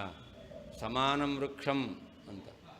ಎರಡು ಹಸು ಮತ್ತು ಕರು, ಅದು ಹಸುವನ್ನು ಬಿಟ್ಟು ಕರು ಇಲ್ಲ, ಕರುವಿನ ಬಿಟ್ಟು ಹಸು ಇಲ್ಲ, ಒಂದೇನಾ?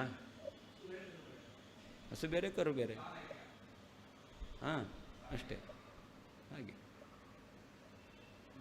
ಇದರಿಂದ ಜೀವನ ಬಿಟ್ಟು ಪರಮಾತ್ಮ ಇಲ್ಲ ಅಂತ ಹೇಳ್ತೀರಾ ಅಂತಂದರೆ, ಜೀವ ಬೇರೆ ಪರಮಾತ್ಮ ಬೇರೆ ಆದ್ರೇ ಜೀವನ ಬಿಟ್ಟು ಪರಮಾತ್ಮ ಇಲ್ಲ ಅಂತ ಹೇಳ್ಬೋದು. ನೀವು ಈ ವಾಕ್ಯ ಪ್ರಯೋಗ ಮಾಡಬೇಕು ಅಂತಾದರೆ ಜೀವ ಪರಮಾತ್ಮ ನನ್ನ ಬಿಟ್ಟು ನಾನಿಲ್ಲ ಅಂತ ಯಾರಾದರೂ ಹೇಳ್ತಾರಾ? ನನ್ನ ಬಿಟ್ಟು ನಾನಿಲ್ಲ ಶಬ್ದ ಪ್ರಯೋಗ ಮಾಡ್ತಾರಾ? ಇಲ್ಲ. ಹಾಗಾದರೆ ಜೀವನನ್ನು ಬಿಟ್ಟು ಪರಮಾತ್ಮ ಇಲ್ಲ ಅಂತ ಹೇಳಬೇಕು ಅಂತಾದರೆ ಏನು ಹೇಳಬೇಕು? ಜೀವ ಬ್ರಹ್ಮ ಬೇರೆಯೇ. ಹಾಂ, ಅದಕ್ಕೆ ಹೇಳಿದ್ದು ಐಕ್ಯ ಇದ್ದಲ್ಲಿ ಈ ಶಬ್ದ ಪ್ರಯೋಗ ಮಾಡಲ್ಲ. ನನ್ನ ಸ್ವರೂಪಕ್ಕೆ ಐಕ್ಯ ಇದೆ. ನನ್ನ ಸ್ವರೂಪವನ್ನು ಬಿಟ್ಟಿಲ್ಲ ಅಂತ ಯಾರಾದ್ರು ಹೇಳ್ತಾರಾ? ಈ ವಾಕ್ಯಕ್ಕೆ ಅರ್ಥ ಹೇಳ್ತಾರಾ? ನನ್ನ ಸ್ವರೂಪ ಅಷ್ಟೇ. ನನ್ನ ಜೀವನು ಪರಮಾತ್ಮನನ್ನು ಬಿಟ್ಟಿಲ್ಲ ಅನ್ನೋ ವಾಕ್ಯಕ್ಕೆ ಅರ್ಥ ಬರಬೇಕು ಅಂತಾದರೆ ಅವಾಗೇನಾಗಬೇಕು? ಜೀವ ಬ್ರಹ್ಮ ಬೇರೆ ಆಗಿರಬೇಕು. ಜೀವಬ್ರಹ್ಮ ಬೇರೆ ಆದ್ರೇ ಪರಮಾತ್ಮನು ಜೀವನನ್ನು ಬಿಟ್ಟಿಲ್ಲ ಅನ್ನೋ ವಾಕ್ಯಕ್ಕೆ ಅರ್ಥ ಬರುತ್ತೆ.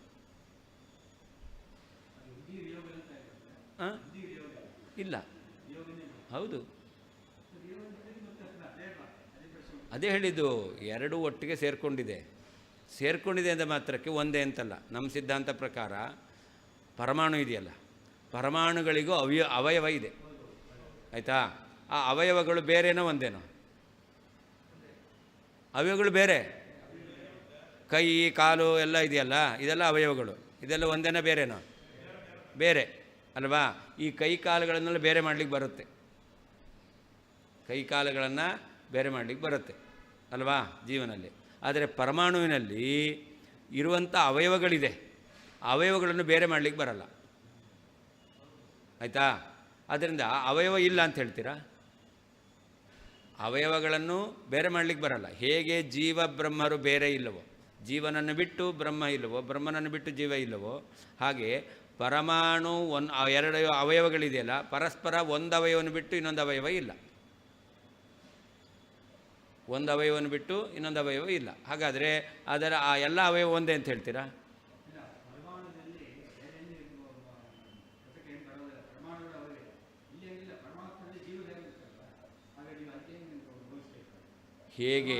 ಹೇಗೆ ಪರಮಾಣುವಿನಲ್ಲಿ ಅವಯವವೋ, ಅದೇ ಹೇಳಿದ್ದು.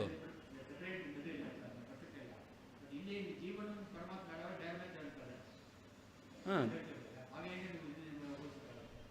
ಜೀವನು ಪರಮಾತ್ಮನು ಬೇರೆ, ಪರಮಾಣು ಅವಯವಗಳು ಬೇರೆ.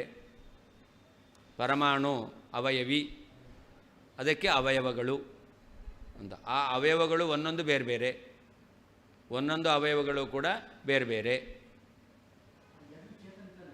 ಹಾಂ, ಎರಡು ಅಚೇತನ. ನಾನು ಹೇಳಿದ್ದೀಗ ಪರಮಾಣು ಅವಯವ ಅದೆಲ್ಲವೂ ಕೂಡ ಅಚೇತನ. ಇಲ್ಲಿ ಚೇತನ ಅಷ್ಟೇ, ಅದು ಬಿಡಿ. ಉದಾಹರಣೆ ಕೊಡ್ತಾ ಹೇಳಿದರೆ ಇಲ್ಲಿ ಚೇತನ ಜೀವ ಮತ್ತು ಪರಮಾತ್ಮ, ಅಲ್ಲಿ ಪರಮಾಣುಗಳ ಅವಯವ ಅದು ಅಚೇತನ. ಅಚೇತನವಾದ ಪರಮಾಣುವಿನ ಅವಯವಗಳಿದ್ದಾವಲ್ಲ, ಅವುಗಳನ್ನು ಪ್ರತ್ಯೇಕ ಮಾಡಲಿಕ್ಕೆ ಬರಲ್ಲ. ಅಚೇತನ ಅದನ್ನು ಪ್ರತ್ಯೇಕ ಮಾಡಲಿಕ್ಕೆ ಬರಲ್ಲ. ಪ್ರತ್ಯೇಕ ಮಾಡಲಿಕ್ಕೆ ಬರಲ್ಲ ಅಂದ ಮಾತ್ರಕ್ಕೆ ಅವಯವ ಇಲ್ಲ ಅಂತ ಹೇಳ್ತೀರಾ? ಅನೇಕ ಅವಯವ ಇದೆ ಅಂತ ಹೇಳ್ತಿರೋ ಇಲ್ವೋ? ಹಾಗೆಯೇ ಜೀವನನ್ನು ಬಿಟ್ಟು ಬ್ರಹ್ಮ ಇಲ್ಲ,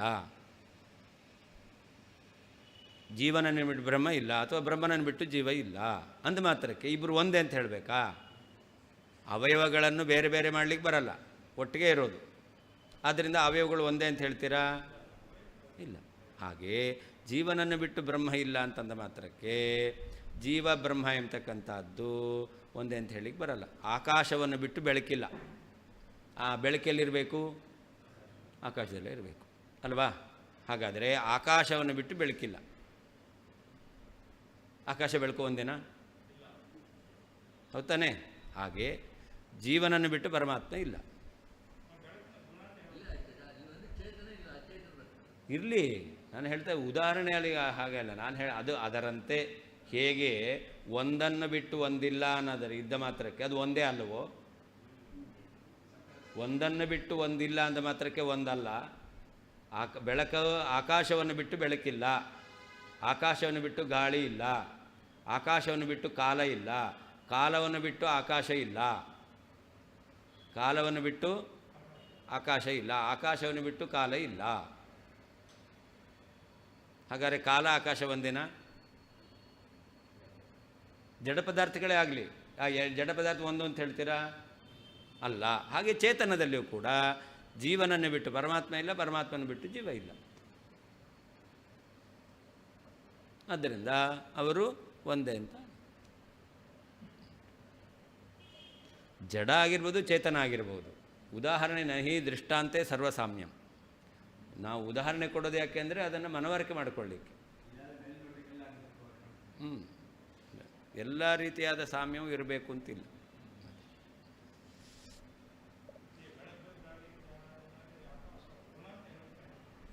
ಏನು? ಹಾಂ,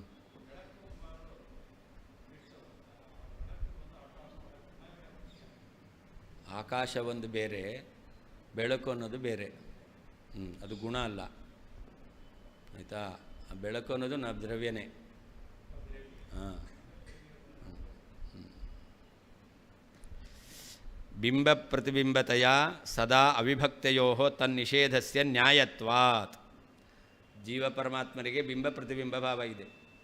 ಯಾವಾಗ ಪ್ರತಿಬಿಂಬ ಎಂಬತಕ್ಕಂಥದ್ದು ಇದೆಯೋ ಬಿಂಬ ಇರಲೇಬೇಕು. ಬಿಂಬ ಇಲ್ಲದೇನೆ ಪ್ರತಿಬಿಂಬ ಇರಲಿಕ್ಕೆ ಸಾಧ್ಯವೇ ಇಲ್ಲ. ಜೀವನನ್ನು ಪ್ರತಿಬಿಂಬ ಅಂತ ಹೇಳಿರೋದ್ರಿಂದ ಪರಮಾತ್ಮನನ್ನು ಬಿಟ್ಟು ಜೀವ ಇರಲಿಕ್ಕೆ ಸಾಧ್ಯವೇ ಇಲ್ಲ. ಅದರಿಂದ ಬಿಂಬ ಪ್ರತಿಬಿಂಬತೆಯ ಸದಾ ಅವಿಭಕ್ತಯೋ, ಇಬ್ಬರು ಒಟ್ಟಿಗೆ ಇರ್ತಾರೆ. ತನ್ನಿಷೇಧಸ್ಯ, ಹಾಗೆಲ್ಲ ಜೀವ ಬ್ರಹ್ಮರಿಗೆ ವಿಭಾಗ ಇದೆಯಲ್ಲ, ಅದನ್ನು ನಿರಾಕರಣೆ ಮಾಡಲಿಕ್ಕೆ ಬಂದೇ ಬರುತ್ತೆ. 10 ನಿಮಿಷ ಬಿಟ್ಟು